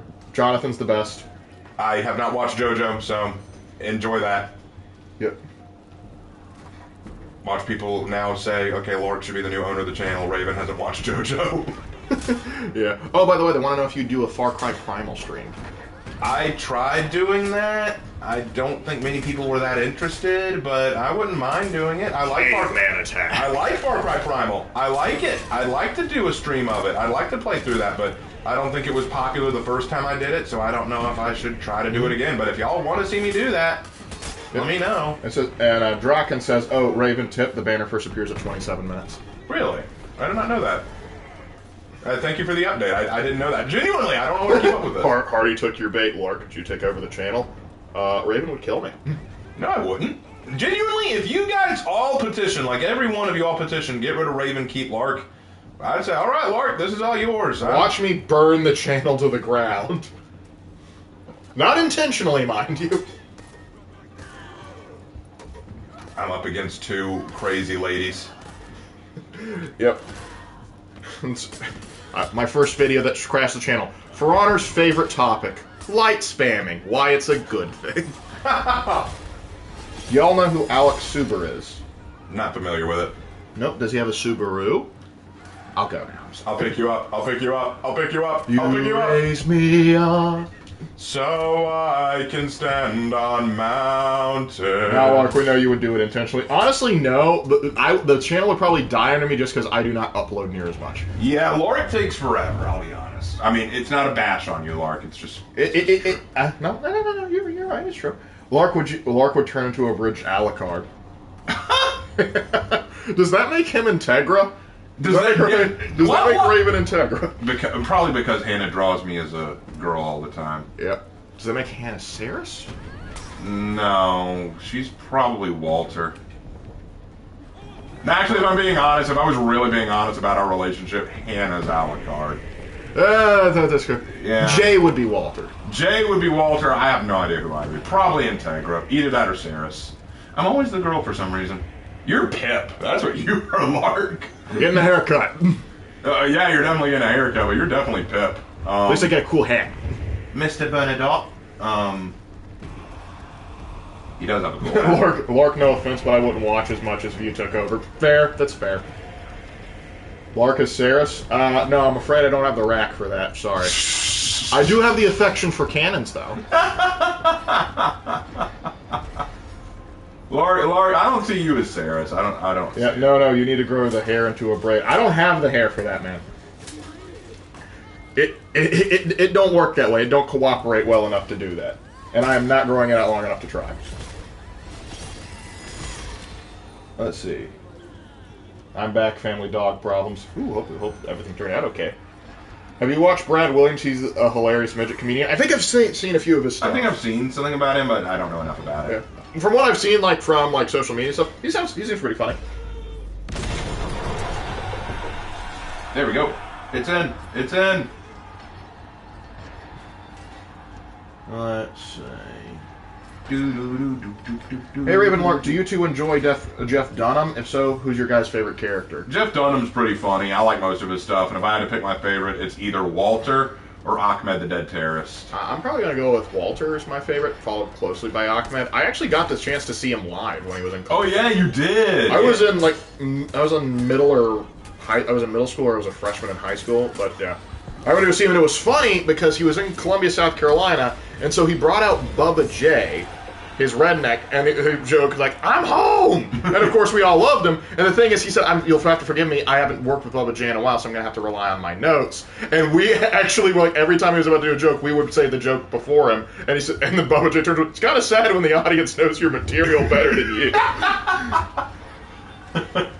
And I love just like who was the favorite comedian in the Middle East for a while? Jeff Dunham. Well, because here's the thing, I love how people call Jeff Dunham racist because of his Ahmed the Dead Terrorist joke, and I'm like, you know who finds that joke, that character funniest? The Middle East. The Middle Eastern folks who see him. I wonder though if when he pulled out Ahmed, if any of the people in the crowd started pointing at each other. It's like, did you see his face? It's gone now. But did you see his face? It goes back to Lark. You weren't here for it, but do you want to know what everyone was saying when even before the hero was revealed? Her fourth feet is going to be last laugh. Allahu Akbar. Her final words. Allahu Akbar. Bungalinga dungalinga dungaling. The joke, like they said, hey, regardless of whether she's good or bad, she'll be a blast. We know she'll go out with a bang. It'll be an explosion of good time. Other suicide bomber puns. You really think those kind of jokes would lead to a booming business? Ooh, Lark with the hits! Oh, hey Raven, what's your favorite Sergeant Johnson quote? Probably from the first Halo game. Well, like, and so like when he goes, "Oh man, it's all over now, baby." Oh man. I still don't know how he lived through that. If God is love, then you can call me Cupid. That is a good line. Oh, just like it's like, thanks. The Chief never gets me anything. I know what the ladies Yeah, like. that is a good one. I know what the ladies like. Which irritated me so much, like you needed to race swap keys, but you couldn't just include Sergeant Major Johnson. Have Sergeant Major Johnson be the one she talks to. That's fine, but everybody got mad at me when I point out, why did you race swap keys? And they're like, oh, you're just so racist. I'm It's like, no, I'm upset you didn't give me Johnson. Johnson would have been fine. Insert him. He would have been good. I'm not against a black character, but why are you race swapping pre-existing characters when you have black characters to fall back on? You had one that had his own book. You could have even started the series in Contact Harvest. You could have made this show about him and we would have watched it. He would have been hilarious. The voice actor for Sergeant Major Johnson wasn't black. That blew my mind. He wasn't? He wasn't? I did not know. The things you learn. Well, he convinced me. Raven and Lark, do you enjoy railing? Enjoy What do you mean by railing? I don't know. You mean ranting? If so, kind of. If you mean ranting, yes. Do you mean railing like drug use? No. What did Sergeant Johnson want with Virgil and ODST? Supposedly he wanted Virgil because Virgil was an engineer and he may have inside information on the Covenant and their ways and what they wanted, and he was probably going to interrogate him to get that information. Yeah, well, and what they're going to do, and it looked like the engineer helped out too because he lit up Sergeant Major Johnson's cigar. Yeah. The voice actor is British. Dang, those Brits are good.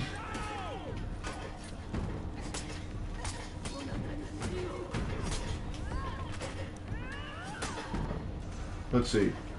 Same reason why Netflix doesn't make movies about actual black people in history. They just race swap Vikings. Yeah, that is kind of sad. Like, we're not going to make any actual movies about you and your culture Instead, we're going to give you Europe sloppy seconds. Is it not what I said earlier in the stream? Yeah. They can create nothing. They must take that which exists and remake it to suit their wants. Yeah. Oh. They cannot create a story about an African warrior or hero. They must take a hero that exists, like Captain America, and say he's black now. They must take a hero that exists like Spider-Man and say he's black now. They must take a hero like Thor and say she's a woman now. They cannot say, let's make an original. Well, I've seen them try. They can't. They can't, like, this is the new generation. This is Snowflake and Save Space. You morons. Hi, Guardian Spice, when you get here, you it's like, hey, Raven Lark, when my family and I still lived in California, I'm sorry you had to go through that. I got kicked in PE. This was before my family knew I had autism, and I tried to ignore it, but eventually... Like, no. If you're getting kicked, no. No, that's physical abuse. That's when I say teasing, I mean people who pick on you. Like pick on you. You know, like you say something stupid, and then they make you eat it for it. But like, if they start punching or kicking, no. Physical abuse is unacceptable. Yeah. I'm talking about just verbal teasing. Verbal teasing, like, you learn to live with it. But physical abuse, no. That shit's wrong, and no one should tell you otherwise. Yep. Give us Robert Smalls series. Ooh, Robert Smalls is very interesting because Robert Smalls, like, we have a school in our county called Robert Smalls because we live in the county where Robert Smalls was originally from. So he is kind of a big local historical figure to us, and so we have a good unit on him in my history class, since I do teach South Carolina history. But yeah, I would be wholly in favor of a Robert Smalls movie or series. Yep. What do you all think about me being called a terrorist because of what happened to me? Not trying to be the victim, by the way. Didn't think you were, but it depends. Oh, you mean because you're Muslim or because you're from the area? I think it's because he's from the area, because his name is Yeshua's King. Yeshua's King. Okay, so, all right, so... Let me tell you what I think about that. It is wrong to profile people just because of where they come from or how they look. It's definitely wrong to profile people. I totally agree with that. It is 100% wrong to profile. So if you were ever profiled or called a terrorist because of where you came from, that is wrong. At the same time, while I say that, I don't know how to say this without sounding very incredibly mean, so I'm not going to say it. All I'm going to say is you shouldn't profile people. It is wrong that people do that. I think it depends on the circumstance, too, because, like, I have a couple of kids in one of my classes, and they make a bunch of racially charged jokes at each other. Right, But yeah. they're all buddies. They're all things. And I get on them not because I think they're racist, because they're not. Because if I go, like, you do realize that's racist, like, oh, crap, really? Because they're just tearing the mickey out of each other. Let me put it this way. I would sooner be suspicious of the boy who always has shifty eyes, makes open threats against people, and curses under his tongue about how he hates everyone and wants to hurt them, even if he was white, black, Hispanic, what have you, more than I would the boy who's clearly from the Middle East, who behaves himself, does his work, has never had any problems with me, and turns in his stuff on time. I would be much less likely to believe he was a threat. Like, so for me, it does not matter how you look or where you're from. To me, it's all a matter of what do you do. Your actions should speak louder than your appearance should. Not that appearance doesn't, I mean, you should care about your appearance, absolutely. But I do not look at people and say, oh, you're from this country or you're from this group. That's going to make me suspicious. I don't do that. I say, okay, so what are you all about? What do you believe? What do you do? What do you want? Like, and if you say, I want to kill all the infidels, I'm going to go, you and I are going to have a few problems there, Chief. Yep. I mean, for example, like, we had a Muslim guy on our cross-country team. Wow, he was chill. He was we chill. Actually, although we didn't say anything about his faith, we did call him, his name was Abdul Rahman, so we called him Noodles. I forgot that we called him Noodles. He had one of the best senses of humor you would ever see. He loved it, though. I remember that he used to laugh. That dude was one of the coolest dudes. He was a cool guy. Look, here's the thing. I don't care if you're Muslim, Christian, Jewish, Buddhist, what have you. If you're chill, if you're cool, if you're willing to hang out, regardless of what we all believe, be it different or alike, you are my friend and I'm willing to hang with you. Don't ask me to like what you believe. Don't ask me to agree with it. But just be my buddy. I won't judge you. That's not my place. I will, however, bring you up in arbitration in court, though. I'm kidding. But the actions of our ancestors are not our actions. Yep. You got time for one more, and then that'll be it for the day. Divine Crusader says it's all a context thing. I wouldn't go up to a complete stranger and make fun of their appearance, personality, but etc. But I will absolutely kick the piss out of my friends for those things. Yeah, exactly. That's But just for the day, me and my buddies were roasting a friend of mine for a stupid. Well, he asks for it. It was Kyle asks for it. Don't be Kyle, ladies and gentlemen. Do not be Kyle. Whenever they say you can be whatever you want to be, don't be Kyle. When I get into my D&D videos, eventually I am going to bring like half of the funny stories are going. And then Kyle did this stupid thing. And then Kyle did this. It's just going to be this whole segment. Stories about Kyle. Don't be Kyle. It's like, yes, do not automatically perform a blood sacrifice without any provocation. Yeshua's king is confirmed. Yeah, it was his buddies. So Okay. yeah, if you have that sort of relationship with your buddies, that's cool. But if you're like, hey man, I don't feel comfortable with that, the buddy should know to back off. Yeah, there are things I ask people not to make fun of with me. Like, we all have those things where we're kind of like, no, this is a line you don't cross. You know, we all have those things, and that's fine. We should all be free to mark the barrier. Like, this is where you don't cross the line. Yep. You can be whatever you want, except Kyle. Exactly, Hardy. Who's more evil, Kyle or Keith? Keith. But Kyle is just, I love him. He's a great friend. But sometimes he makes the dumbest decisions. Keith may be more evil, but damn it, change your name, please. It's not scary, and I'm embarrassed to say it. Like, go on, go with a different name. You got to go with a better name than Keith. Come on, like, ooh, watch out for Keith. Yep. If anyone knows that reference, you win a donut. Yeah. Yeah, sure. King says, I was annoyed at first, but then I just gave into the joke. Exactly. No, you don't win a donut. You win a schnitzel stick. What's a schnitzel? Please say someone knows that reference. Yep. Let's see. Hey, Raven and Mark, what would you think about a movie about the Harlem Hellfighters? Oh, dude, That'd be cool. I'd be down with that. Actually, I know, Wasn't there a movie? I thought there was. There was, Max Brooks made a graphic novel about it. Oh, yeah. Well, yeah. I mean, honestly, it was kind of just like when Battlefield 1, the first game cover, before any of the DLC dropped, a Harlem Hellfighter was on the front. Then, the opening tutorial mission is you fight as the Harlem Hellfighters. I'm like, alright, do we get a mission with them? No. It's like, aw, come on. That's just false advertising. Yeah, it's like, come on, let me do it. Like, I mean, don't get me wrong, the other stories were great, but, I felt like they could have given us more story missions. Just saying. Oh, they got it. Billy Donuts said hoodwinked. Good. Yeah, Jedi Knight, the hoodwink was a childhood fever dream. Yes, it was. It was so weird. The animation was choppy. The story was predictable. And yet I love it. It's so good. I don't know what it is, but it's like, it is one of the movies. You could look at that and say, this is a terrible movie, but I love it. Some of the lines, some of the delivery, it's just like really? It's like, hey, I was raised by wolves. And then the 48 hours zoom into the picture.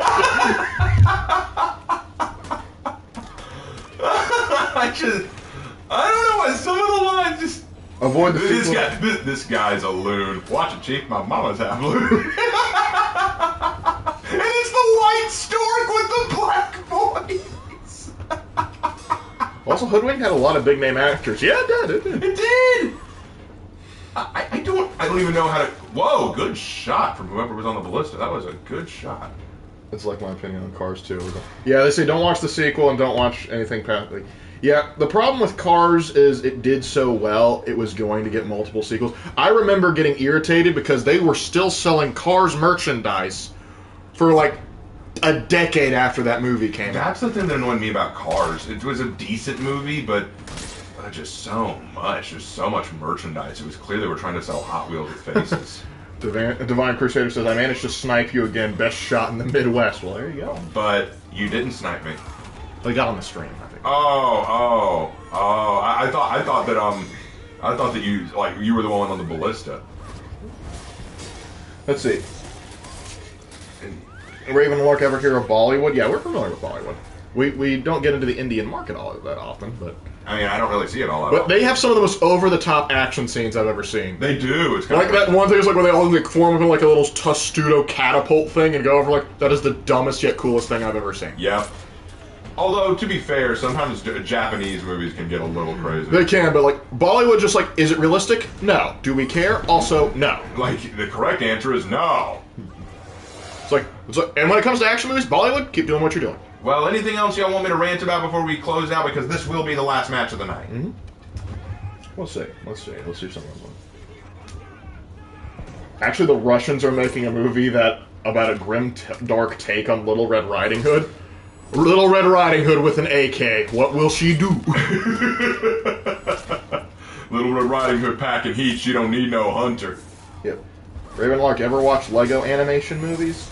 Nah, I don't really care for those as much. I know a lot of people like them. I just don't Our really care. thing was Claymations on YouTube. Anyone remember sitting on the pancakes thing? Yeah, I remember that. Pancake mines. Pancake mines. I remember that. I like to sit on my pancakes. Those were so weird. So trippy, but that pleased our preteen brains so much. We were simple. We were easy to please. Yep. It's like, it's funny. They make stupid jokes. Then I grew up and realized I could be a lot more, I could be a lot more mature than that. Rant about a random Giga Chad from history. Alright, tell them about Ferdinand. Ferdinand III, one of these great heroes of the Reconquista. In fact, without Ferdinand, you probably wouldn't have had You wouldn't have a Spain. You wouldn't have a Spain anymore. Hispaniola would be in the hands of the Muslims right now. It'd be a much more Muslim majority country. Umayyads might still be there. They might just be. Ferdinand was this hero of the Crusade. Well, technically the Crusades. The Reconquista counts. The Reconquista counts, yeah. In fact, the San Fernando was named after the guy, believe it or not. That's how special he was. He was considered a saint because of all the great victories he won. In fact, I've got a whole book where I've been reading about the guy. It's fascinating to learn about him and the battles he won, the things he sacrificed. It's really cool stuff. Like, he was born for greatness. What? Is that why Spain isn't Muslim anymore? At least a good part of it. You also have other people like El Cid to thank. Well, you have El Cid, you have Ferdinand, you have a lot of people. You gotta realize, guys, one of the things that people misunderstand about the Crusades is they always think it's just, ooh, the Europeans invaded the Middle East. No. Before that even happened, the Muslims had invaded into Spain. And there was this movement called the Reconquista to take back Spain from them. That was the Reconquista, to take back Spain. And then after the Middle Eastern wars, you had the Ottoman Balkan Crusades. You know, you had the wars against the Ottoman Empire to keep the Muslims out of Europe. Because you know what the Muslims of the Ottoman Empire referred to the Ottoman Empire as? Quote, "It is the throat that will swallow the Christian world country by country." And then it choked on the apple of Europe. Yeah, then it choked on Poland. Vienna, specifically. Specifically Vienna, but... the Poles came out of the third. Something called the Winged Mother in Hussars. And when the Winged Hussars arrived. We remember in September when the Winged Hussars arrived. What's coming down the mountainside? Sorry. Okay, let's see. Is there any connection between Ferdinand and El Cid? Some. They were both very much aware of each other, and they were both familiar. Well, I know Ferdinand was familiar with El Cid more than El Cid was familiar with Ferdinand. I think El Cid died before Ferdinand. Yeah, but I know that Ferdinand was familiar with El Cid. Didn't you say like they were related to a certain degree? Not him. I think it was someone else, maybe. I'll need to look into the book again, actually. Okay. I've got the book right here. Let me see. Let me see. No, that's... here we go, St. Ferdinand. St. Ferdinand, the savior of Spain. I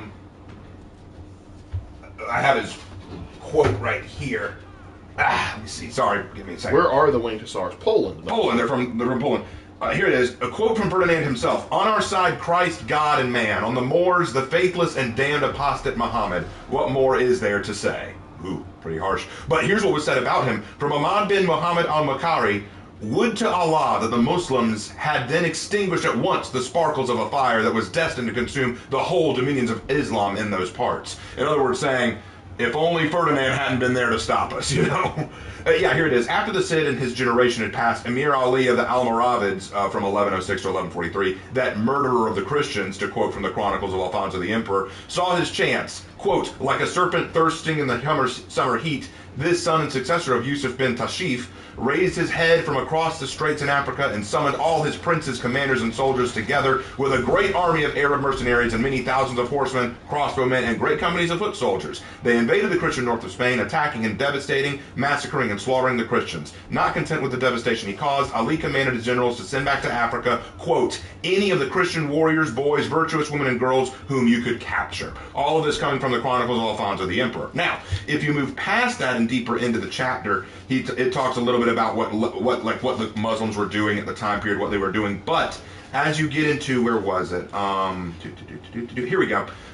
You get to Castile and its history. Ferdinand III of Castile appeared about that time. And it says here, it was between those two fateful battles, I'll mention those later, that Ferdinand III of Castile, destined to be known by his peers as, quote, the most brave knight of Christ and the terror of the Saracen, end quote, was born between 1199 and 1201, henceforth, and for computation's sake, we'll say 1200.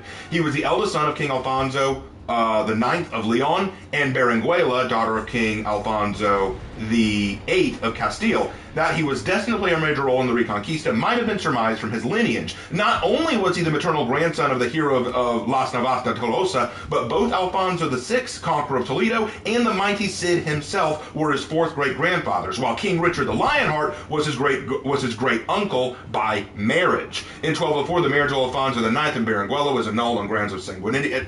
We'll keep that alone because that's going into his family lineage. That's not as important right now. But yes, Ferdinand did answer the question. How he was connected to El Cid. Well, yeah, he was connected to El Cid and Richard the Lionheart and Alfonso VIII. So, like, lots of people went into Ferdinand's upbringing, but you get an idea of what he was kind of coming into. It's very fascinating read. I love this book. I love going back and looking over it. It's got a lot of great information on Christian warriors and Islamic warriors, and about what the Crusades were really like. It's because I've been reading this book that I'm kind of scared to go back to a crusading series because when you read over the Islamic and Christian sources, it doesn't paint a pretty picture. Indeed. Okay.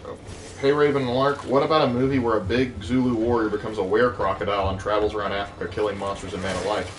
That'd be kind of sick. The only problem is we couldn't make it Zulu. We'd have to go to Zambia because there actually is president. Like, remember Timwa?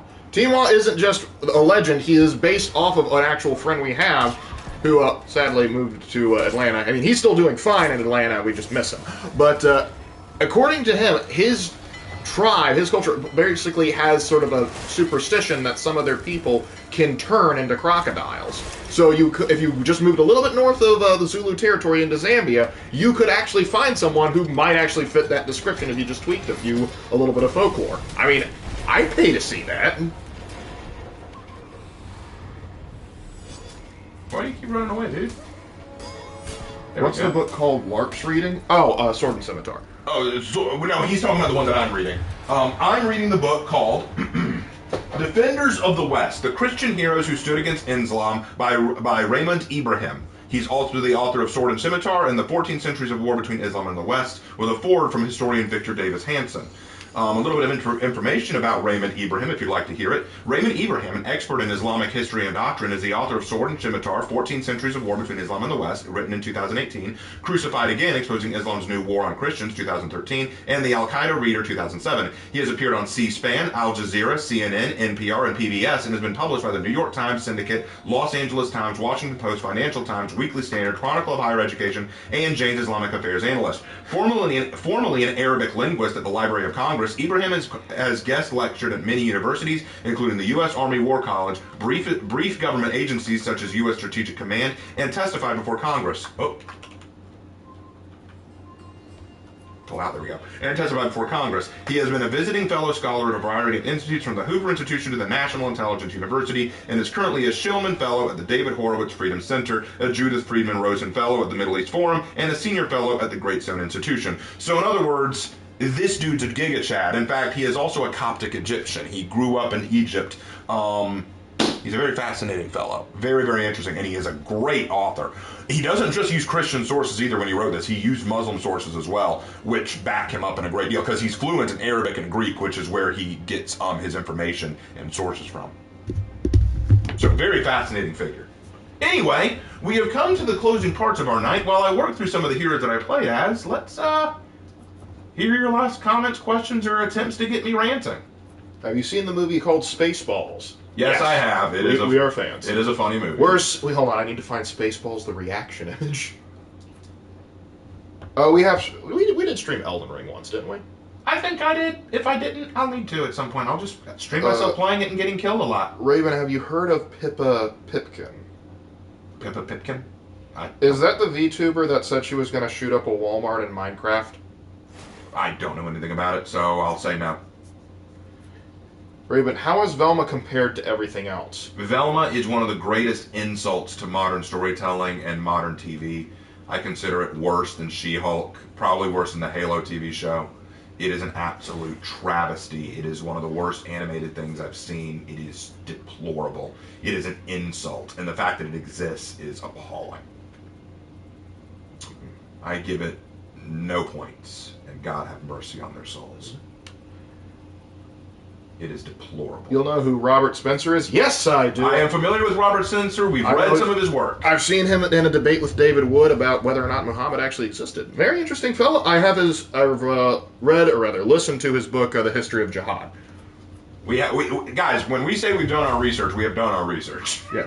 Hey, Raven Lark, what do you think of colonialization of America? When you say that, like you mean like just the colonial period? I mean, it is a historical period. I do take interest in studying it. Or are you saying, do we think that it was morally wrong? Well, the thing is, like civilizations have been colonizing for many moons. Like it wasn't just something uniquely started in the Americas. I mean, it's also like did the colonists do bad things? Yes, they did. Did they do good things? Yes. It's kind of like the bad things were done, but like bad things are always done throughout history, throughout every time period. So. And it's not like the colonizers of America were unique in this, so there's that too. Mm-hmm. Good playing with you, Raven, and have a good night. P.S. You can dismantle by pressing R3 down. Well, thank you. Let me try that. R3 down?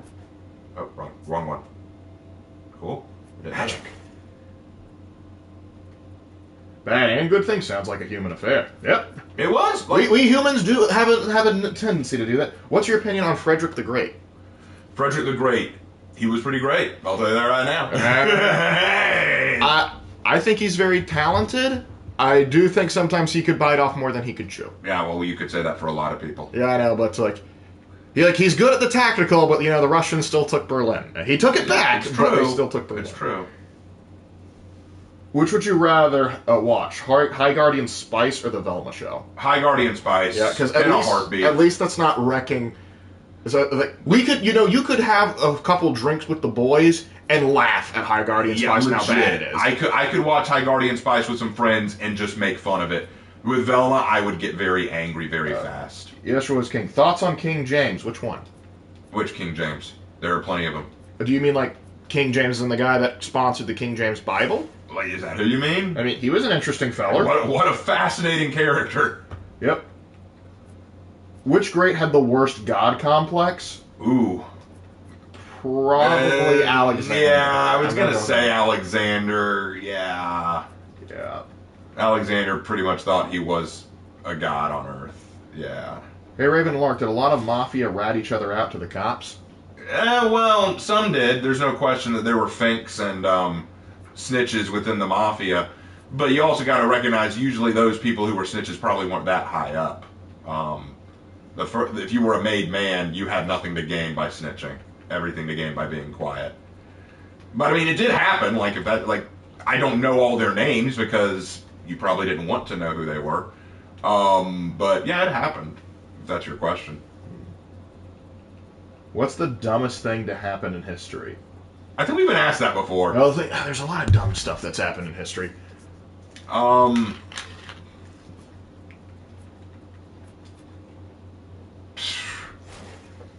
Fourth Crusade probably ranks up there. That was pretty stupid. Yeah, sacking Constantinople. That was a dumb idea. That was very stupid. The War of the Pig incident's pretty. Oh god, yeah. Yeah, that was just rather silly. There's also the War of Jacob's Ear, which is just kind of weird. Yeah. There's the War of the Bucket, which wasn't actually about a bucket, but still makes a great story. I think we can leave it there. Those are some good options. Oh, and the Emu War. The Emu War, yeah, that one ranks up there. Yep. There was a war about a pig incident. Oh yeah, Oversimplified has a great video on it. Check it out. Anyway. The Boxer insurrection. Well, that's not so much dumb, but the combatants could be a little dumb there. Anyway. Anything else before we go? Because we're running out of time here. Let's see. Lark, could you do an Italian accent, or does Raven do it? We could both do the Italiano. We could both try to do the Italian accent. Molto bene. The pasta visuale. Give me some spaghetti. I do a really bad in Italian accent. Ora la pazza da qui. God bless you. Have a wonderful night. All right. Since you guys support the Empire, what would you say to a person like me who believes the supremacy of the elves and supports the Aldmeri Dominion? I'd say you're a knife-eared traitor! I mean, seriously, if you like the Aldmeri Dominion, more power to you. Go for it. Honestly, I think they're a very well-written villain, because they're believable as a villain, because they're not just... like. I'm tired of saying, like, elves, like, just like, oh, we all, oh, we are just morally perfect in everything we do, we are just so more sophisticated. They're like, no, they think they're better than everybody else, but they're just like everybody else, which also makes them pretty good. Hey, Raven and Lark, what group in history is demonized mostly wrongly? Christians. Christian. Let's see. Can you disprove me there, No, Mark? I think that's a fair. I think that's a fair assessment. I think Christians get some of the worst reps out of any other minority group, at least currently. Is there a Kensei story video coming out? Yes, there is one. I'll be working on that soon, but with the new hero coming, I'll probably be more focused on that. Yeah. Oh, Edward, you're right. Jewish people do get a bad rap too. Jewish people do get a bad rap, but I'm talking in current year. Yep, current year. Oh, I haven't seen a lot of anti-Semitism lately. Oh, gamers, absolutely. When will the gamer repression end? I don't hear as much of that as I used to back in the early 2000s. I know, but it's kind of turned into a meme at this point. Yeah. Finally, the most oppressed society will rise up. Gamers. Game Conda forever. Game Conda forever. I think Oda Nobunaga gets too much hate. Not as much as some.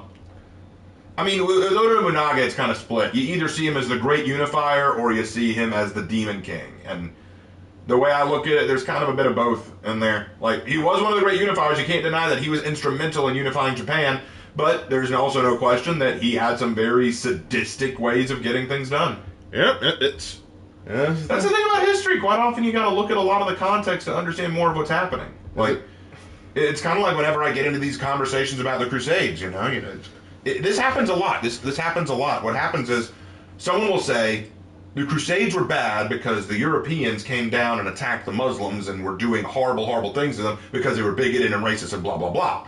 I will come back and say, now hold on, let's look at the context of what the Muslims were doing at the time and what they continue to do into the years of the Crusades. And the usual deflection is, there was bad on both sides. No, that's not what we established. You started with the Crusaders did bad things. I try to come in and say, well, do you want to talk about what the Muslims did? No, there's bad on both sides. No. Let's talk about those bad things. Let's talk about all those bad things and let's put it all into its proper context. I'm willing to agree that the Crusaders were not all saints and a lot of them did some bad things. But let's hear both sides. See, that's the thing. Many people don't want to know all the sides, and that's the problem I see. With anything in history, whenever someone says, oh, these people were just awful, quite often you need to say, all right, before we jump down that, let's talk about why. Let's talk about both aspects. And if at the end of that you come to the conclusion, okay, yeah, they were pretty awful, or you might come, I learned a bit more there than I thought I would. That is how I have treated many things I've studied in history. Japanese history, Crusader history, European history, Viking history, lots of history that I've studied. I have come in thinking, all right, this is what I know, only to walk away going, whoa, mind blown. Yep. Unless it's about silly mustache man. Which silly mustache man? Like, because... There are lots of silly mustache men, but I think you mean Hitler. Yep, but I know, but I also like to pick on Stalin. Though his mustache is admittedly less silly. Mustache? Give the guy credit. Stalin had a nice mustache. He did. And actually, like, have you seen, like, way back in his bank robber days? Like, he was fresh. He was a fresh dude. Yep, there's a reason why people picked him over Trotsky. But, let's see. What's my next lamentation on? I'll have to put up a poll. Hopefully that poll will be a winged hussar. Actually, I don't think I have anything Winged Hussar related on the list. But yeah, at some point I'll have Raven put up a list of 5 options and you guys can vote on them. I'll do that sometime later, maybe this weekend. Yeah, sure. But I mean, first we gotta get through this stinking Assassin's Creed. Yeah, it's just, I keep getting distracted with side missions, I'm sorry. Okay, we'll put the NCR as a potential option. When the NCR arrives... It's not the same. Okay, this will be the last question. What do you guys personally think of Saladin? Okay, you ready for this? How about I read to you from the book? Because he gets a mention in the King Richard chapter. Let's talk a little bit about old Saladin. All right, here we go. Chapter 3. Here we go. The moment the Crusader states in the Kingdom of Jerusalem was founded by Godfrey of Bouillon and the other first Crusaders between 1097 and 1099, surrounding Muslims gave them no peace. Although they made inroads, the brutal jihadist sack of the country of Edessa in 1144 prompted the Second Crusade. Most Crusader kingdoms, including Jerusalem, remained secure until the rise of Saladin. Saladin, founder of the Ayyubid dynasty of 1171 to 1260. He was a master propagandist of jihadist rhetoric. After uniting Egypt and Syria under his rule, he riled the lands of Islam against the tiny Crusader states. After various engagements on July 4th, 1187, the combined forces of Saladin and the Crusaders fought at Hattin. It was a resounding Muslim victory, replete with symbolism of Islam's triumph over Christianity. Saladin had the true cross, Christendom's most precious relic, seized and paraded upside down in dirt and dung to Muslim jeers and spits. And rather than ransom or merely enslave them, he had the most committed of all fighters for Christ, the warrior monks of the military orders of the Temple, or the Templars, and the Hospitallers, butchered before him in a scene that has long informed ISIS's propagandist execution videos.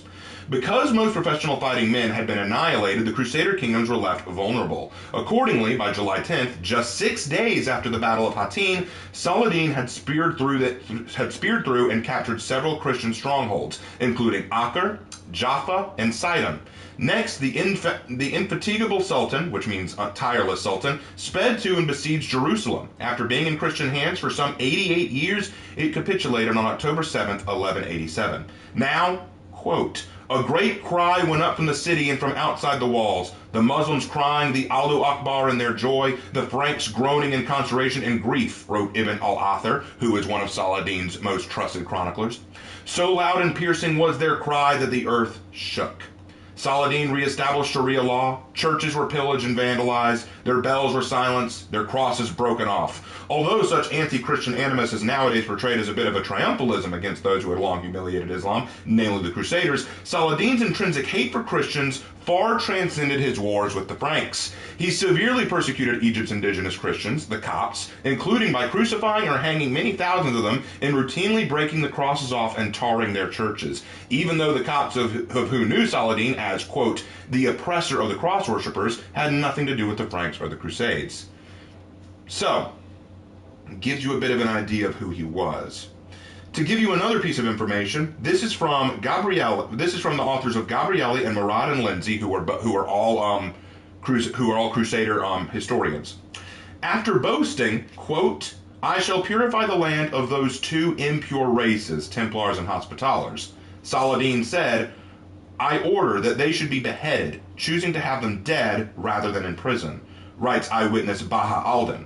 With him was a whole band of scholars and Sufis and a certain number of devout men and ascetics, which begged to be allowed to kill one of them and drew his scimitar and rolled back his sleeve. Saladin, his face joyful, was sitting on his dais, which is basically a throne. The infidels showed black despair. The troops were drawn up in their ranks, and the emirs stood in double file. There were some who slashed and cut cleanly and were thankful for it. End quote. After saying that some of those would-be executioners did not have the stomach to continue in the grisly ritual, Baha al-Din focused on who would kill unbelief to give life to Islam. "I saw there," quote the chronicler, "I saw there the men who laughed scornfully and slaughtered, who spoke and acted, how many promises he fulfilled, how much praise he won, the eternal rewards he secured with the blood he shed, the pious works added to his account with a neck severed by him." In other words, that is a chronicle of how, while still in Egypt, and after winning the Battle of Hattin, Saladin allowed his men to take turns drawing lots and begging him to give them the honor of decapitating members of the Templars and Hospitallers. So, in short, Saladin was a brilliant military genius, a military mind to rival many. He was one of the leading reasons why the Muslims grew so prominently and strong, and he was the one who took back Jerusalem for the Islamic Empire after 88 years of it being in Christian hands. But he was also known as one of the greatest enemies to Christianity that existed. He despised Richard and Baldwin, and the fact that he had so much trouble beating them says a lot about how good they were, especially considering how brilliant Saladin was. Lots of people nowadays like to describe Saladin as being one of the most magnanimous and honorable and friendly of all the enemies of the Crusaders. And while there's truth to that, he was more cautious and more willing to compromise in certain areas. A lot of it didn't have to do with respect, but more having to do with necessity. Every engagement Saladin waged against Richard ended in a defeat, to the point that he was terrified to face him in open combat. And when Richard finally said, I'm a pull out, Saladin did not resist, saying, get out of here, get out of here, get out of here. So while I do think that he was a fascinating military leader and someone well worth studying, I do think he was a very cunning and dangerous individual. I think that's fair. What does chat say about that? Or did I lose them with me pulling out the book? They said Professor Raven at it again. Well, I have sources, and most of those were Muslim sources, not biased ones. All right. Dante puts him in Lango, the land of the righteous pagans. Yeah, I mean, compared to some of the others, like the guy that took Antioch. You mean Baibars? No, I think Baibars is way worse than Saladin. But yep. Saladin is kind of like Nobunaga's demon king side. Yeah, he's definitely more of a demon king than a great unifier. The thing about Saladin, here's one that I hear all the time, and it bothers me. People always say that King Richard was a bad guy because of this one event that happened. King Richard comes up on Jerusalem, right, where Saladin is holed up. He has captured Muslim soldiers, tons of them, and Saladin says, I want my soldiers back. What can I offer you to get my soldiers back? Richard says, give us back the true cross, which you took, and release your Christian captives. You do that, and I will release your men. Saladin says, okay, give me some time to arrange it. And they agree to a time period. They wait and wait and wait. Saladin sends out messengers at the allotted time and says, hey, we need a bit more time. Richard goes, okay, fine, I'll give you a bit more time. They wait, they wait, they wait, and on the day that it's supposed to happen, Richard brings all the prisoners out and says, all right, I need you to hold up your end of the bargain. And Saladin just watches him from the wall, not doing anything, not bringing anyone out, not giving him a message, nothing, just standing there watching. And Richard goes, I'm not going to ask twice. Hold your end of the bargain. Nothing happens, so he says, all right, take off their heads. And so it led to a massacre. Richard decapitated and killed all of the Muslim hostages. And Saladin responded by killing all of the Christian hostages. And many people like to look at that and go, Richard was bad in doing that. See, he's so mean and hostile. Look at what was happening. Saladin was clever. He knew that Richard would not kill the Muslims while he was holding them hostage. In fact, he'd have to feed them, water them, take care of them while he had them, which means they're wasting their own resources to take care of his men. So he's like, why would I take them back now? While they're in his possession, they're wasting his resources. Keep them there as long as we can. And Richard knew that, so he's like, your time's up, man. Give me what you promised. And when he didn't, he goes, I'm not wasting any more resources on this. Take them out. And so he does. Now, was it cold and harsh to a degree? Absolutely. But again, context is everything. Saladin was struggling here. He was on the run from Richard in most engagements. He knew he couldn't take Richard in a face-to-face fight. In fact, Saladin got mad at his own generals whenever they lost a battle, saying, why haven't you brought me Richard? They're like, you don't know what this guy's like, man. So he was trying to stall for time, trying in every way he could to beat Richard. And that was one way he tried to do it. And Richard finally said, after 2 attempts, like, okay, take our heads.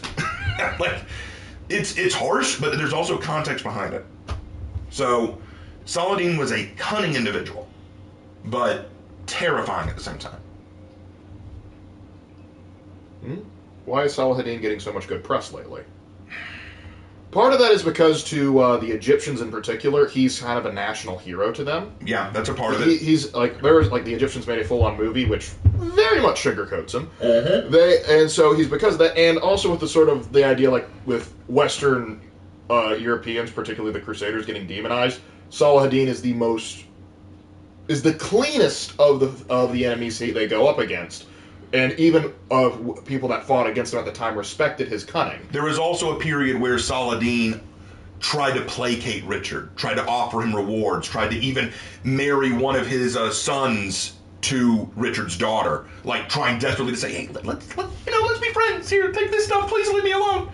And Richard was very nice back, like, "Hey, thanks for all this stuff. I still want what I came for." Like, I believe it was like he's just like, "Yeah, you can marry my sister," but it's like, but sis, what do you think about this? He has to convert. You gonna convert? No. Oh well, that's not gonna work then. You heard the lady. But that's the thing. Like, the reason that Saladin gets such a good rap nowadays is because, like Lark said, of all the sultans and people that the Crusaders went up against, he was one of the least egregious, but he still did terrible things.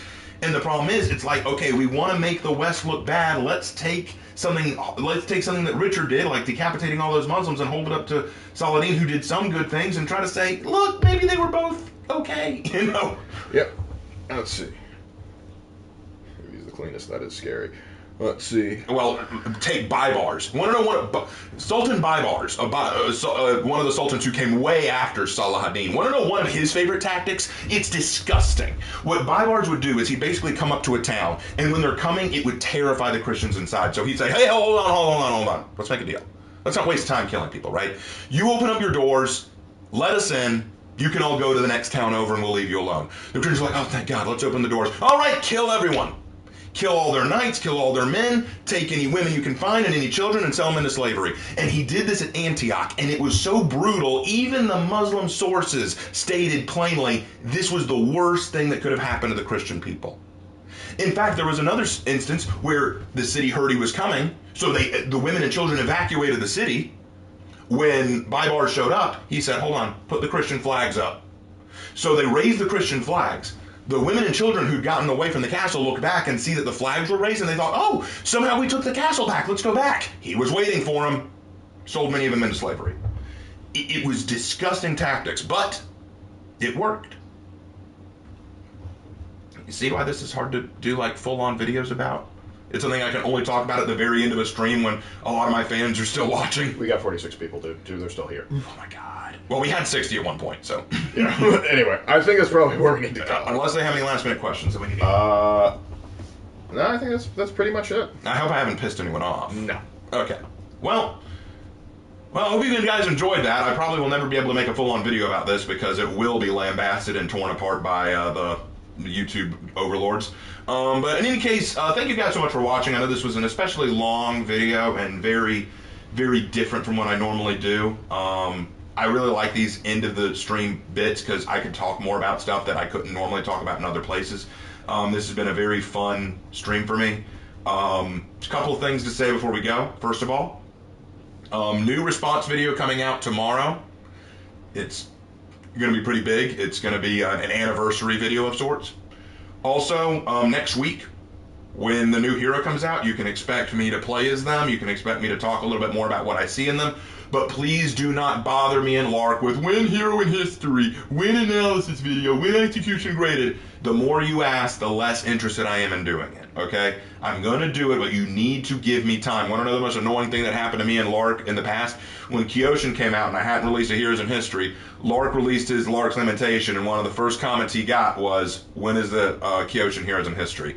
It pissed both of us off because it had nothing to do with the video Lark worked so hard on, and I was not in a position to finish it, so I straight up said, "Fine, you want the video? Here it is. Stop asking for it." And it was probably my worst Heroes in History video, not because I got the facts wrong, but because I just rushed it to get it out because I was tired of people asking for it. So, genuinely, please don't pester us about it. We're going to get to it when we get to it. I need time with the hero and time to do my research. And if you know anything about me, I try to do as much research as I can. So we're super excited for the new hero coming out. We're very excited for what that means. We got plenty of stuff on the way, including Hogwarts Legacy, which is coming out later in February, I think February 10th. Yep. It's going to be fun. We're going to do some stuff with that. Got a lot of cool stuff planned for the channel. Maybe some new live streams in the future. I'm planning on taking some time off in February so that I can focus on the channel. We'll see what happens. So, with all that out of the way, thank you guys again for watching. And as always, I will see you in our next video. Take care. Have a good one, guys.